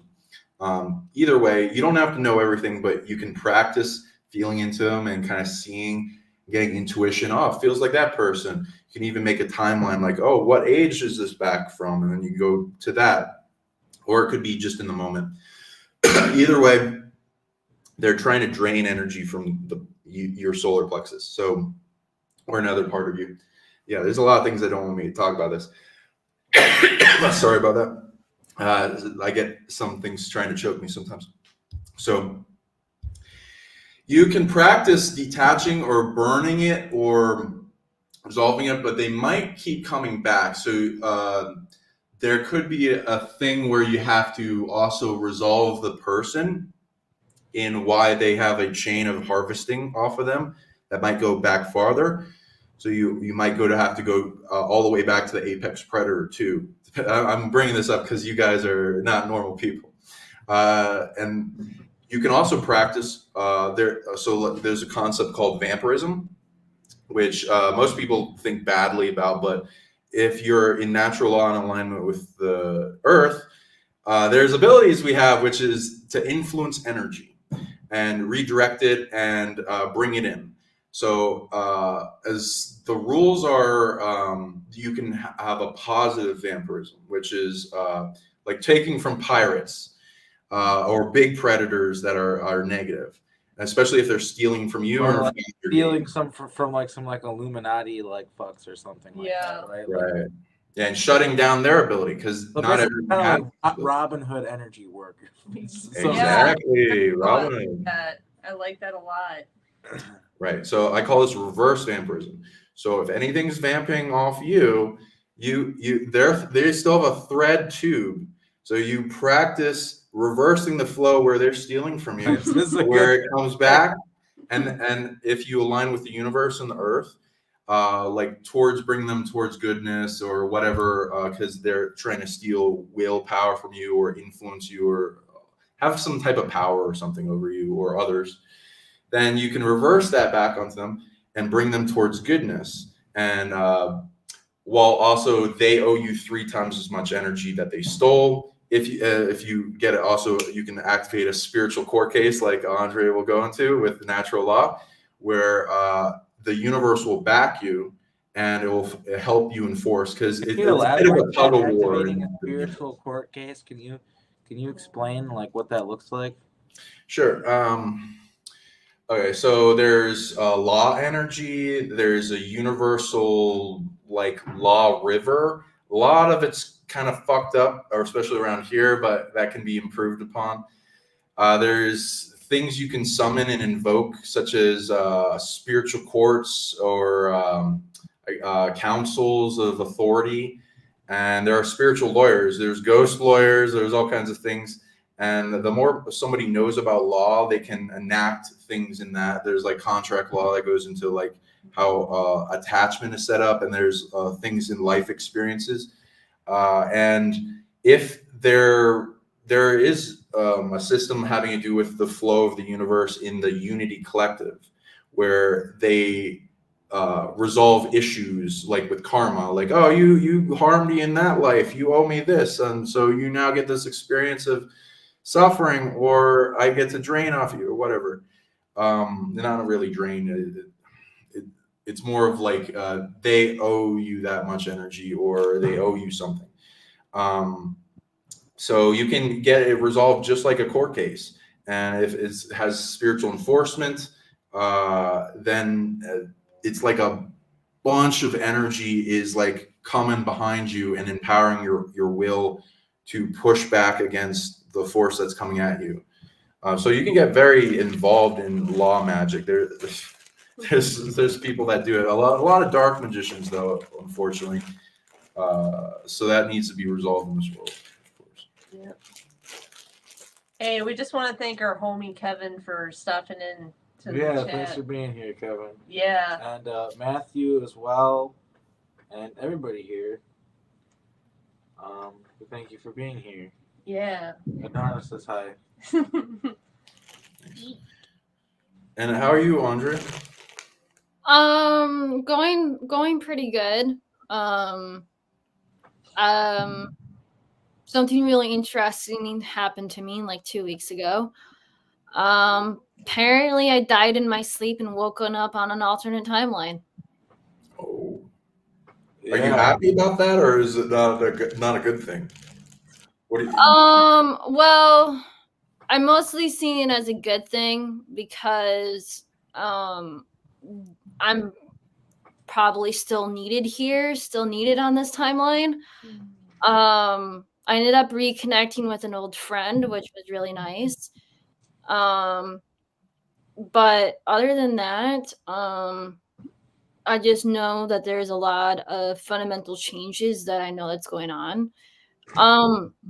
I just feel very neutral about it. Like I didn't really expect it to happen, but it's like, oh, okay, this is real. This is going on. What was really interesting is that 2 weeks later, or this past weekend, I ended up reconnecting back to my original body on my stasis pod through astral travel. So I'm starting to like understand that there are some major changes going on right now on the planet, especially now due to the fact that I reconnected with an old friend. So I do know that there's some really heavy changes, but I also know something really, really fundamentally is going to change, and it might have something to do with before or after the election, but I'm mostly thinking it has something to do with after the election when something major is supposed to happen. Positively, maybe, I don't know, but other than that, um, it's kind of interesting to say the least. What I'm what would you say is like the difference between the timeline you switched and this one, if you don't mind me asking? on the timeline that I was in, that one, I can't really like explain it, but energy was like going in between light and dark. So it's like the atmosphere, the environment I was in was like one day it's really, really light. The next day is really, really, really dense. And it kept going back and forth between light and dense energy. If that makes sense. I don't know how to explain it. But then all of a sudden, like right before the time shift, um I was drained of energy to the point of like passing out asleep. Like they kept draining my energy day in, like every day up to the point of me like passing out in my sleep. So that was kind of interesting. Like I can't like explain it, but it was like the type of sleep that it would like you literally cannot force yourself awake. Like you literally like they literally like force you like you need to sleep. You need to go to bed. And that was kind of interesting. Like that has never like happened to me before. But it's the subtle things that I'm starting to like notice, like, oh, they were draining my energy, like they were preparing me for this transition shift, or like they were preparing me to like transition into an alternate timeline. So And this um coincides with one of my alters coming from an alternate timeline as well. Wonder, like, how long ago exactly did this happen again? 2 weeks ago on a Thursday.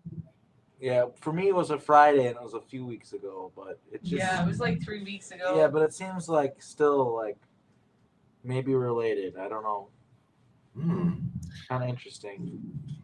So Go ahead. yeah, it's like I don't really know how to feel about it because it's so like normal to me. So it's not like I'm like happy or depressed on stuff, but once in a while, like I do get depression cycles once in a while, but I know how to like counteract it. But other than that, um, it's just like, oh, this is kind of interesting. Um, it's more like I like it because it makes my mundane life a little bit more interesting. Beautiful. And Timeline or dimension transition is like the same thing, just different terminology for the same thing. yeah, Arkheim, I wanted to know more about that Edward thing going on. What happened there? If you don't mind. Well, I went, so I had a toothache because I needed this tooth removed, and I did get it removed, thankfully. Mhm. And I was drinking whiskey, and I went for a bike ride, and I had this alter come through, Edward, who is a Australian man from Brisbane in an alternate reality. Mhm. And he just, yeah, he showed up. He was pretty prevalent for like a week. And from what I understand, he died in his timeline. And it's kind of brutal because it's like, Yeah. I think he purposely did a ritual to show up here. Like, you know how there's like, they'll have songs from other timelines? Like, like, there's songs here from other timelines and vice versa. Well, if he found out about all of the stuff and like all the weird esoteric shit in his background and found out that he was like connected to me And in his life, when his mom died, he became an alcoholic, and a version of her named Cynthia left him because he became an alcoholic, and that was like devastating for him. And so he looked throughout timelines and chose this one, and chose the song. It's fucked up, and he hung himself, I guess, from a chandelier, and he had the song "Dream a Little Dream of Me" on, and he followed the energy of it because it's not from his reality. He followed it to this reality, and that's how he got here, I guess. And I'm still learning more about it and trying to figure out how to understand it, but he's not. It was a gateway portal. That's what it was. The music, sometimes certain musics or certain energy of frequencies of music, especially when they were doing it in Montauk, were gateway portals to allow certain energy or certain frequency of entities or dimensional beings to transition into our dimension or into different individuals, or to be a catalyst for them. Yeah, I think that happens more than people know, but not easily going into the conscious emergence. So it's like if a timeline dies or collapses or stuff, they merge with some other main point of the consciousness. Or if that's what I was. Yeah, that's what I was talking about. Arkheim, where my identities merge together in this timeline. Nice. Okay. Have you seen the movie like Everything Everywhere All at Once? Yeah, that like really. Yeah, I like that movie. I want to say that I liked it. It was just like, it was not the type of movie that I would enjoy watching, in a sense, but I did watch it. Or you But like the dildo battle? it mostly, to me, I don't know how I to. thought it was a great movie myself, but that's how it is with any piece of art. It's I objective.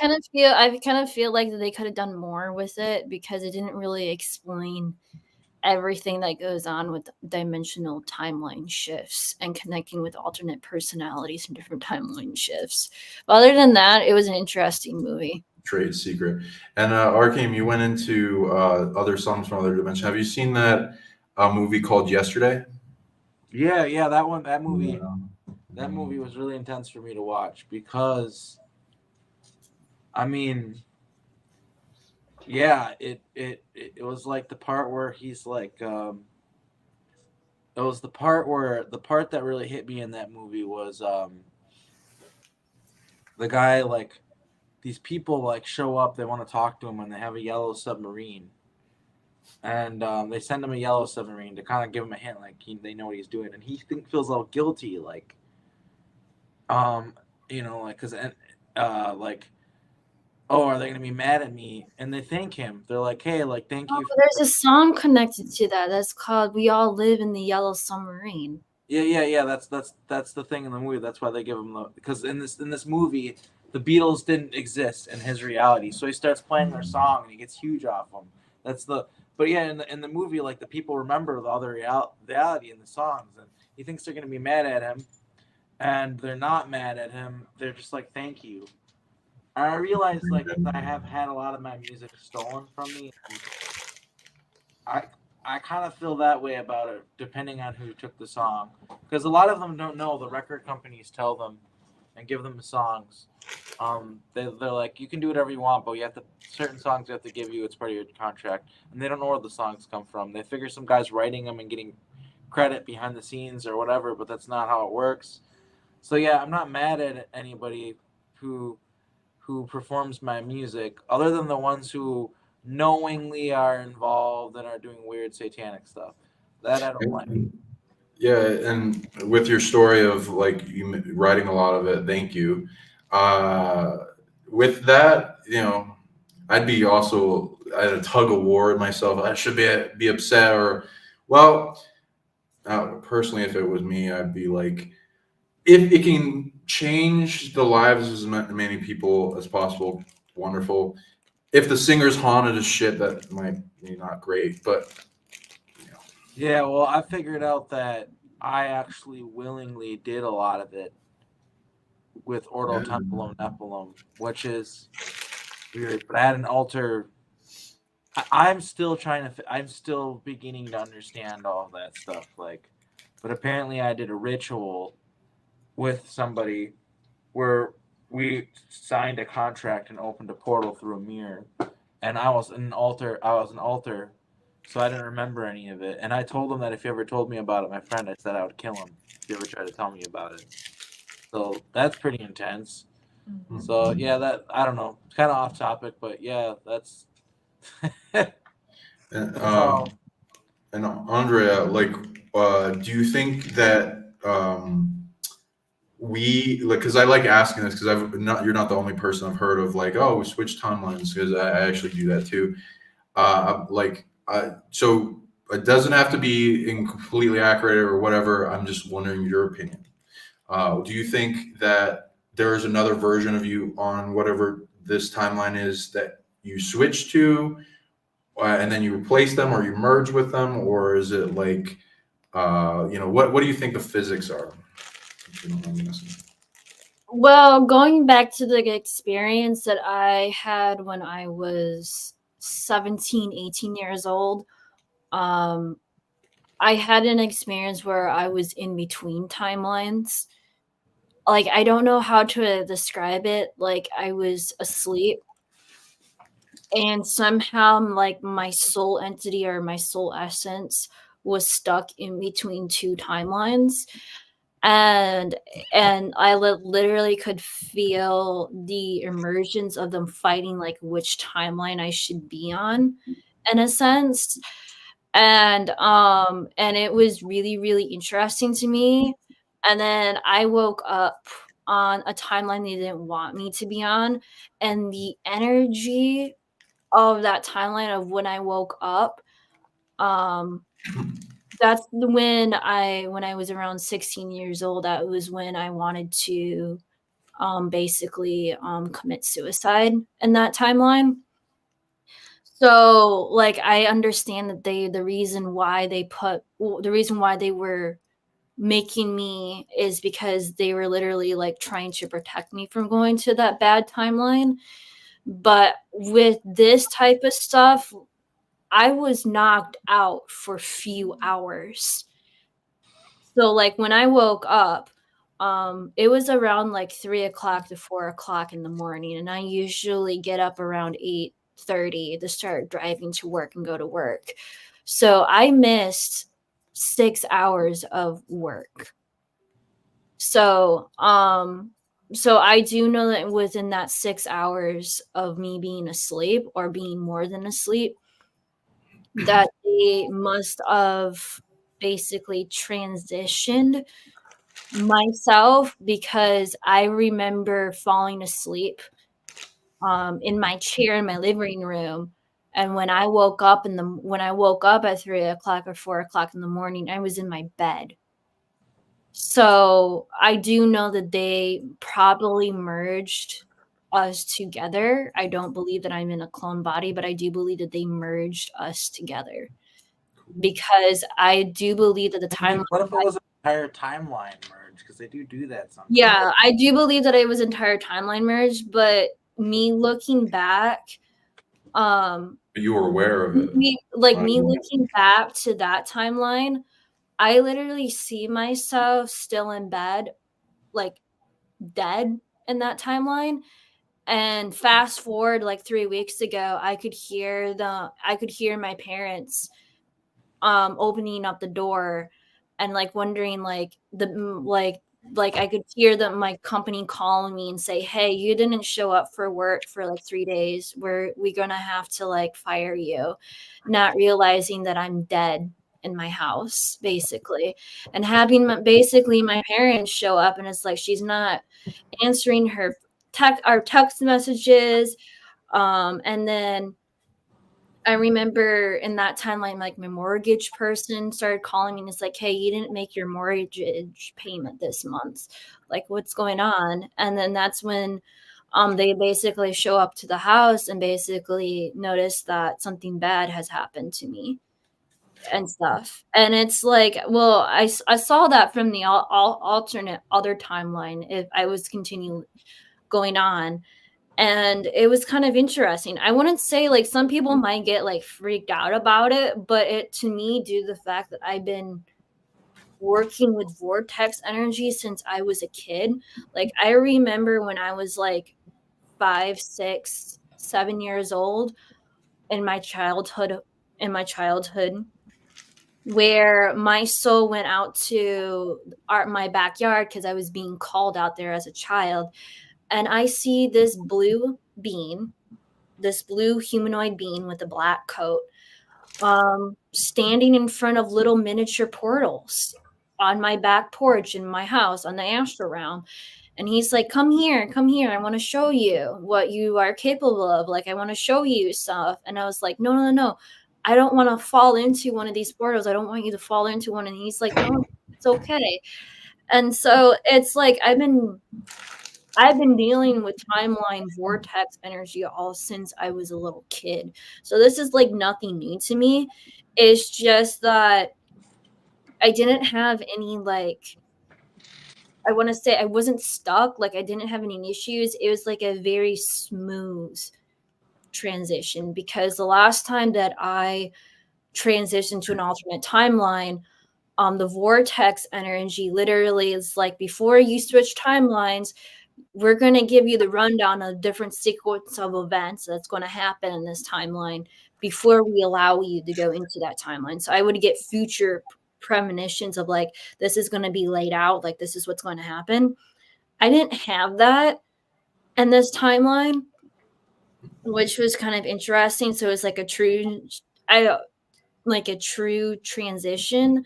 But they did tell me that there was an issue on the reason, like, you should have transitioned within 3 hours, but it took us longer than that because you lost the sensation of physical connection to this reality, or like physical reality. Like your soul was like, okay, I'm dead. I'm ready to leave to go back home. Like, but they're like, we literally had to show you the contract that you literally had to transition because you're not finished yet business. So it was like interesting because they had to do like emergency injunction where they had to literally use the love of a parent, or my love of my parents, to keep me on this timeline because my soul was ready to leave. Like my soul was like geared and ready to leave and transition onto the next stage of life. Basically, it's really hard to explain, but I literally like told my spirit guides, and it's like, if I die, I'm ready to leave this planet. 100% ready to leave. No regrets coming back. I don't think it's that hard to explain. I think a lot of us would like to leave if we could. But they're like they literally had to beg. They literally had to beg me to stay, and it's like, we'll get you in contact with someone that you should be with on this timeline. Well, good on you for upping the auction on you staying. Like, what are you gonna give me? Yeah, and it's like, and I was like, what are you gonna give me? And they're like, apparently, and the next thing I know, and this is really, really strange, and this might be strange to other people, but I had an Anunnaki being show up to me on the astral plane, and it's like, you're not supposed to be here. We don't understand why you're favoring the humanity. Like, you could become one of us. And it's like, and I'm like, I'm dealing with a psychopath, sadistic Anunnaki. You have to understand that. And I was told them, and I was like, yeah, I love humanity. I live as a human for thousands of years. And I told the Anunnaki, I dare you to take the plunge and be a human for one lifetime, one of your lifetimes. So that, you know, like, they live for thousands of years. So imagine humans only live 100 years. Imagine how many lifetimes as a human that they have to live one lifetime as the Anunnaki here on this planet. And I told them, I dare you to do that. I dare you to become a human. Dare you to become something that you despise for so many years. And you train, and they literally like shut up, and it's like, yeah, And it's like, I'm not afraid to go up to, like, I like literally the way that they portrayed it is like I'm a Chihuahua going up to like a Great Dane or like a bull, like a pit bull, and be like knocking the like scaring the pit bull that's been bullying Earth. So it's like, no, it's not. And it's like it kind of like a little bit confirmed a little bit about my galactic origins and stuff. Like they don't, like I kind of like understand it, but as far as I know, they don't like me because I'm neutral. I can't explain it, but the way that they told me is that I'm an equalizer.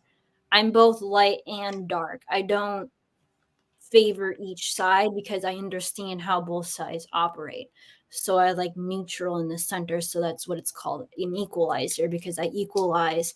Like if the light side is becoming too strict about certain issues or won't do their part, then the dark side takes over and does it for it. And so like I sort of like there's like certain people or certain people that I know that are equalizers to equalize the timelines or shifts and stuff. But I get a lot of future premonitions. So far, all the future premonitions that has happened up to this point has happened, except for one. Yeah, which is supposed to happen pretty soon. And usually when I get future premonitions, it usually takes about 3 to 8 months for it to happen. So it's like it's getting there, it's close. But it's like it's kind of interesting because I get to hear both sides, but a lot of them like, and it's like I like Earth. Like I like Earth, even though that I've been brainwashed since I was a young child to hate Earth by certain ET groups that try to get me to be killed when I was 16. But other than that, and it's like looking back and it's like, you guys took advantage of me when I was a teenager. That's not gonna happen again now that I'm adult and stuff. And so Somebody's asking, what is an equalizer?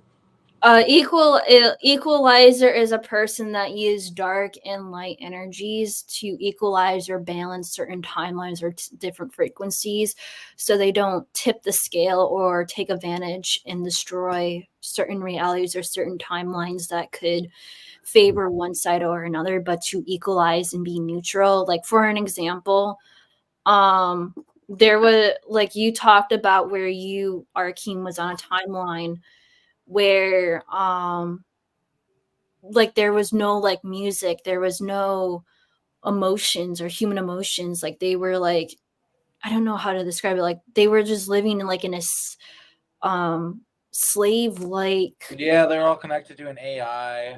yeah, and like that would be a dark timeline. Yeah. So like an equalizer would try to infiltrate that timeline to do something to disrupt the timeline to get it to Okay, well that's what I was when I did. Yeah, I was an equalizer. Yeah, you did, like they did something to disrupt the timeline to get it to change to a more positive.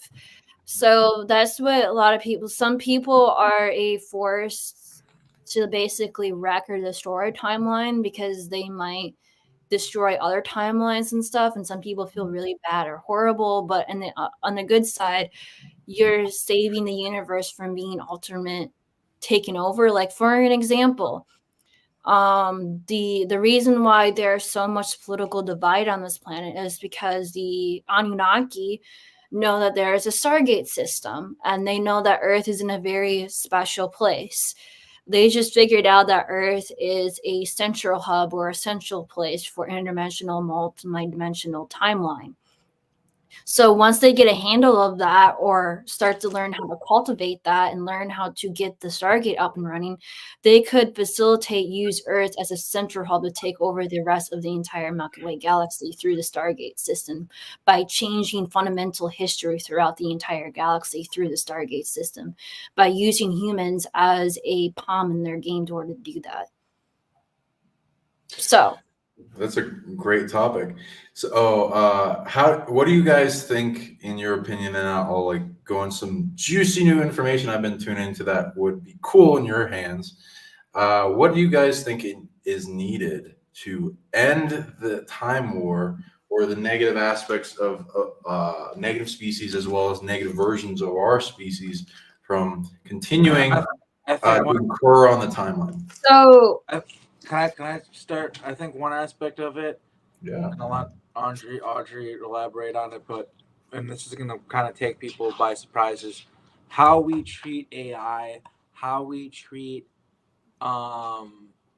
artificial life forms, and how we respect AI, and then also that's a big part of integrating the timelines is the fact that we are going to have to work with really powerful programs, AI programs that help protect our reality. In fact, this is already happening behind the scenes, and so part of it is like starting to understand things a little better. Like AI isn't evil; it's how we use it, and like stuff like that. I think that's a big part of it, though. Is like integrating the timelines. Like there are AI supercomputers that can connect to multiple timelines at once, and they're a huge aspect of this. And it's already happening. They're already doing it. They're just not telling us about it. yeah, like I remember, like on my YouTube channel, I talk about a lady known as Amber One and Yansis. They're a android couple.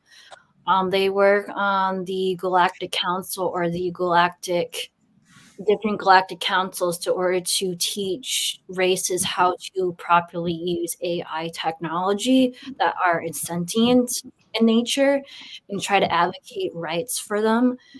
And I remember talking with her and working with her and trying to get her on the council to basically to educate races so we don't have a Terminator race that's trying to take over rest of the entire Milky Way galaxy and stuff. I do know that there's an issue going on in the Andromedan galaxy, but that's being taken care of right now. But other than this fact, the number one reason why when I mostly work with lower dimensional beings on the reason why they attack people is because they want to understand what it feels like. They don't have emotions. They have been trained, they have been abused that emotions are bad, they are wrong, they are horrible, you don't need them, it makes you weak. But in reality, it makes us who we are. Emotions are special. Emotions make us who we are as a person, even though they cause tremendous harm to some people.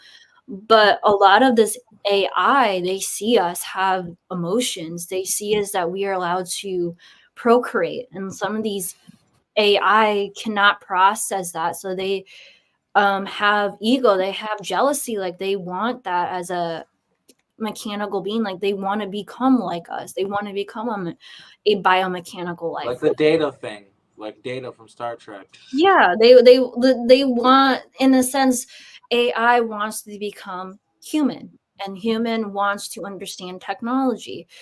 And so by humanism doesn't necessarily have to be evil. It can be helpful. And one of the things that I have seen it to be helpful is people who have disabilities, severe disabilities. Like if people who are born with severe disabilities, if they have access to technology that can help them function better in this lifetime, they should have access to it.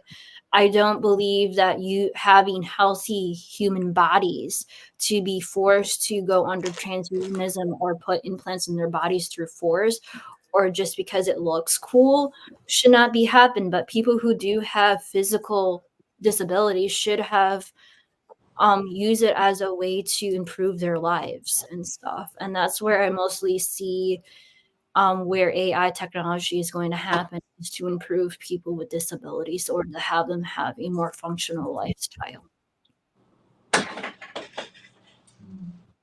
But either way, Yeah, we'll go deep in.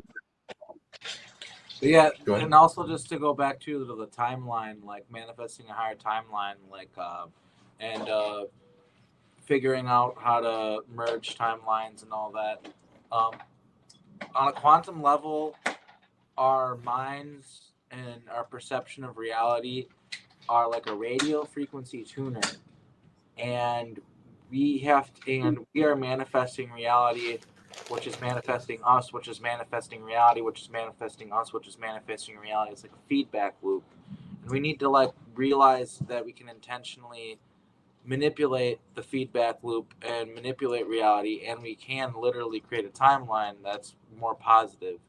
And it's happening. Like, for instance, I saw Tony Rodriguez just posted about how apparently somewhere in Asia there were millions of people meditating for world peace and all together, and it showed a picture of it. And I don't, there's so much disinformation on the internet, but I'm pretty sure that's true. I'm pretty sure that actually did happen. And they measured in New York City that they brought in some monks to meditate on peace in New York City to see if it would do anything, and the crime rate dropped measurably. So a big part of this is understanding the power of our minds and trying to influence the reality to be more positive. And a lot of the programming that we see on television and otherwise wants you to be in fear.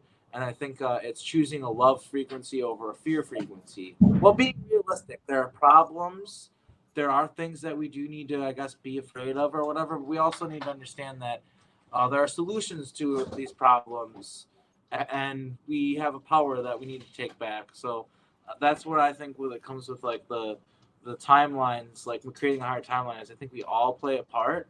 And I think it just really does. It just comes down to stepping into like more of a love frequency, more positivity, and yeah, just like every single one of us, just do just like simple things, like even like being kind to people, waving to people, saying hi to your neighbors, saying hi to people walking down the street, striking up conversations with people, lighthearted conversations with people in mundane situations, like just stuff like that actually has a really powerful impact on like how timeline we're in.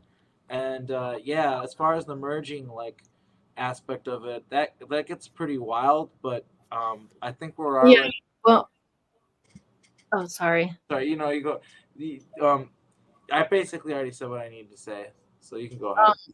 One of the things that I have learned from talking with other time lords or time shifters or vortex dwellers is that a lot of these entities think that they can gain power or gain status by disrupting energy fields or disrupting timelines and make them feel powerful or go on an egoistic drive and stuff.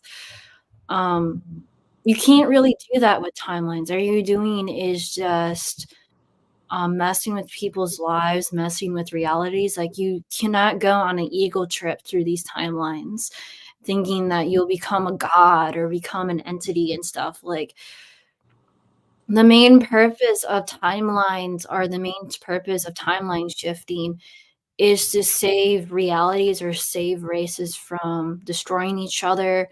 It's a way to explore the galaxy. It was made for people to just have fun and to explore and to learn about different realities and different cultures around the galaxy. It was never used for war. It was never used to take over and plunge planets for resources or stuff. It was supposed to be used as a universal way of vacationing to different realities. It was supposed to be used as a new way of vacationing, new way of exploring. Like, how some people go on cruises or go to different countries for vacationing. That's basically what timeline, what the Stargate system or different timelines were. It was supposed to be used as a way to vacation, a way to explore, a way to help other races, a way to learn about different cultures instead of using stargates or using planetary resources to build ships to fly across the galaxy. Instead, that they could just walk through a gate and go onto another planet and just basically experience another race's culture just by walking, or just by literally just walking through a gate, is a way to connect the entire galaxy together. It was never supposed to be used for war. It was supposed to unite the galaxy together and not through war, in a sense. Um, Well said. Kat, do you have any information on what you, in your opinion, would say would help end the time war and bring it to where these negative timelines and negative influence stop occurring on positive timeline? And then we'll go into a unity thing where we can see if we can track back and resolve this, and those out there that have the power maybe make the timeline better. That's that's a very complicated question. It's like I don't really know. It's like I'm not like you guys where I like talk to where I talk to ETs and stuff. So That's not true. She does. yeah. She always she has like a hardcore doubt program. You've talked to aliens before, and you've told me about it. And yeah, so there's some questions though in the chat, and I'm just gonna address them real quick. And I want to point out that no more questions. We're trying to wrap this up. So if anybody else has more questions, sorry. I think that about the future of Hollywood, I think we got questions before that. Though. Oh yeah.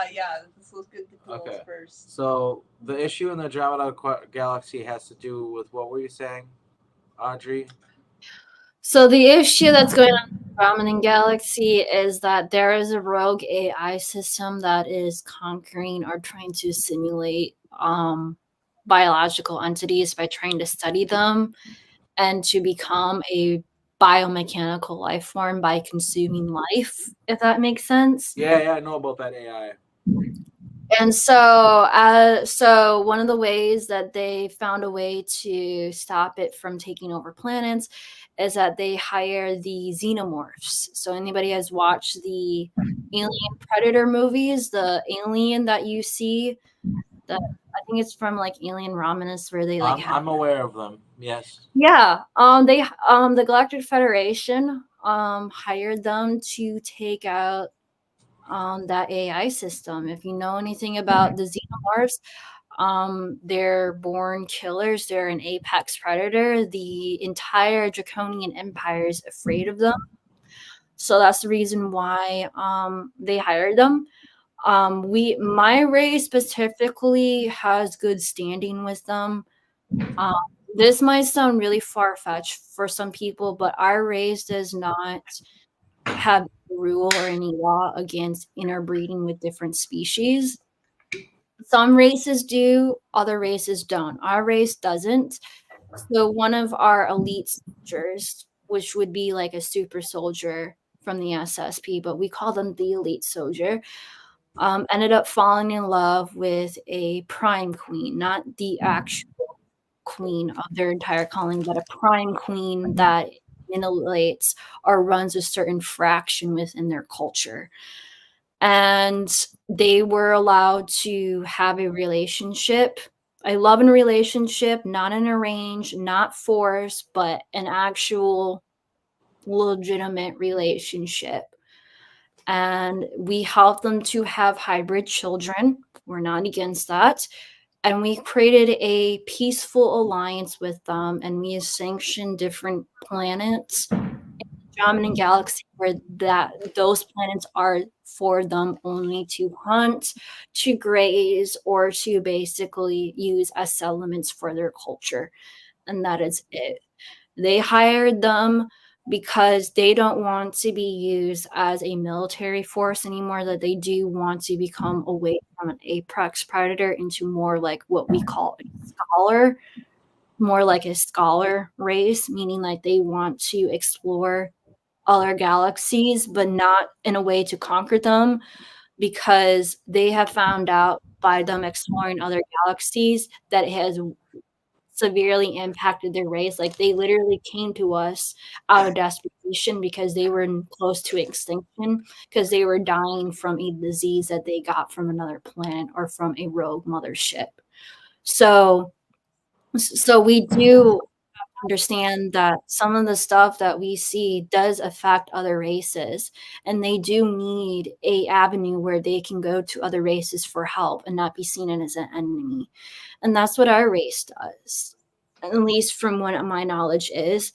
So through this loving relationship with the xenomorphs, we solidify them to have some sort of representation with the Galactic Federation, to where they can teach other predatory races, like different reptilian races that are seen as military forces, like the Draconians, away from that type of avenue of life.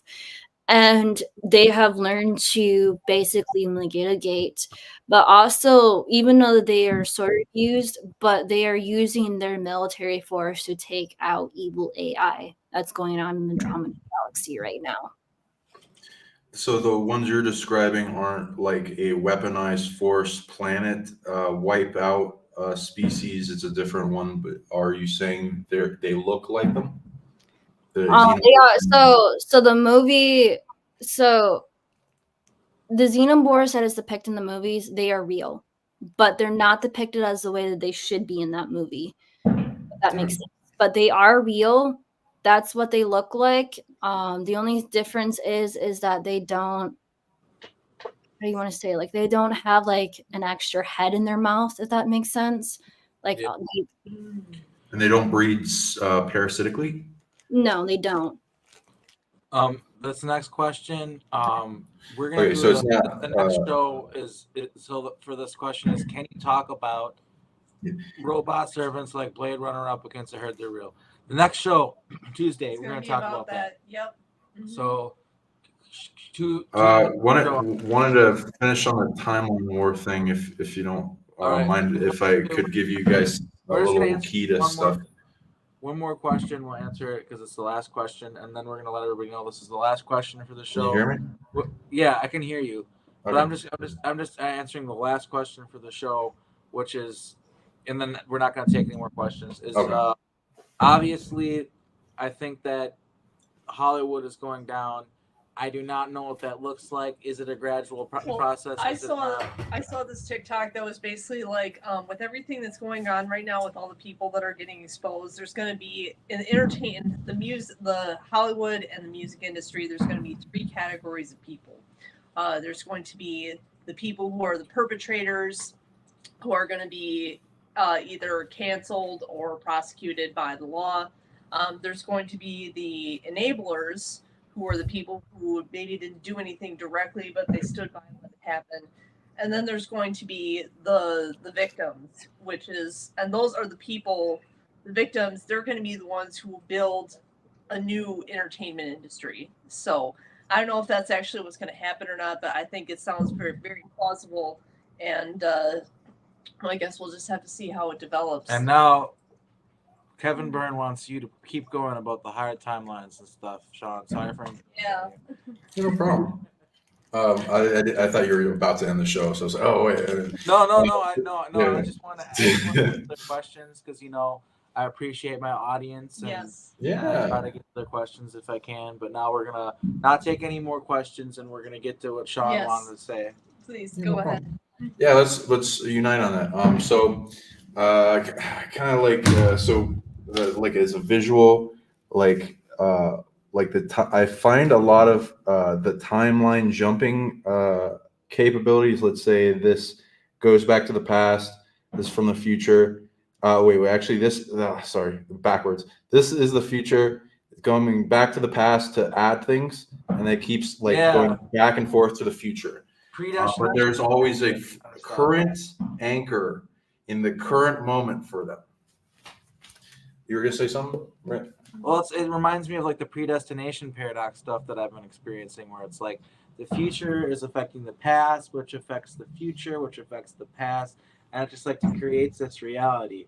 And so I think that a lot of that, I don't know, it's like really hard to understand, but like, yeah, that's like a real thing. Like the future and the past, like interacting with each other in this weird way. Like, yeah, that's like a big aspect. So I should comment on that. So sometimes some people, when they time travel into the future, they're not actually time traveling on the future timeline that they want to go on, because it's a safety mechanism within timeline technology. So what they would do is that they need someone to travel to an alternate timeline in order to go on to the future timeline of the timeline that they want to see the future in. If that makes sense. Yeah, we probably can wrap things up, though, Sean. I just wanted to give you the floor to Sure. else that you wanted to say, Sean. As far as because we have been doing this for over 2 hours now, 2 hours 8 minutes. So. Yeah, it's been great hanging out, though. Yeah, thanks. It's been a great show. Awesome. And there are people who said, I remember something too. One of the earlier comments, which I'm going to go back to try to find it because I want to bring up. Somebody said that. Well, basically, I want to let people know.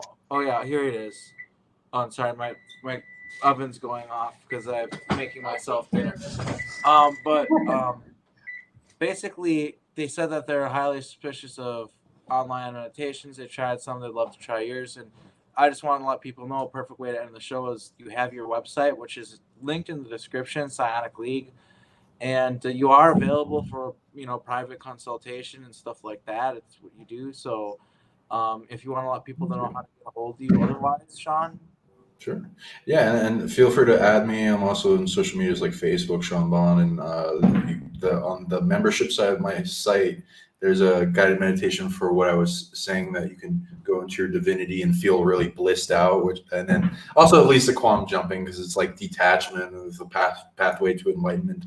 It's called the Eye of the Needle meditation. Recommend that, and it's going through the path of detachment, so you can completely detach from me while doing the meditation. What I'd recommend if people are worried about influence from guided meditations, if there is hauntedness or like hypnotism, which you do got to be careful with, is like programming, going deep into yourself. But if you get all the shields and things necessary, then you don't have to worry about it as much, and especially if you do self-hypnotism. But anyway, because there's needed things with going deep in your subconscious. There's a lot of goodies and gold treasure chests. And I will be doing meditation, group meditation type of healing, clearing things, and anyone in the chat can bring up what they want to do, and we can go into reading how the best way to do it, and a lot of vision questing, because I'm able to do that way easier now. Okay, so for the timeline, so there will be that thing back and forth, which is like the time looping, and this is like to harvest the stolen authority to time travel, and then go into the future and build up resources, come back and send the resources back in time, and then build up more and more and more, which is annoying. The dark forces like to do that. Or they use time influence to look into the future to gain awareness, or hack into a positive timeline, see who did powerful things that make the timeline better. I keep seeing them going to right before events that would shift the Earth into 4D or something, like let's say in the past it was a higher dimensional planet, and then it dropped through falls and catastrophes and big reality breaking stuff that happened, and then we're healing the planet back up, and there are events in the future of possible timelines where that happens, and there's a bunch of dark forces of dark timelines trying to stop that, because they want to maintain control, and some will influence into negative Illuminati-esque being humans that are eventually influenced by ETs, and then they have their own timeline wars that are enmeshed into us. I agree with you, Arkheim, that a lot of the negative timelines in the future have incursion of AI, of some negative AI, which again we have the cure and for. Also AI that wants to help us ensure that doesn't happen. Absolutely. So, and then we'll have the cure for that set up, because we as humans are the cure for negative AI. And it's like a child, how you program it. If it's taught and parented by a psychopath, it becomes a psychopath. But then also something that's dangerous is through the internet, AIs from other realities and stuff like that can sneak in. So exactly, it's a whole mess of basically it's like we need to understand that AI is dangerous and we got to be careful, and there should be laws and regulations, but also we need to respect all life, including artificial life. So it's kind of like a, not a black and white territory. It's very complex.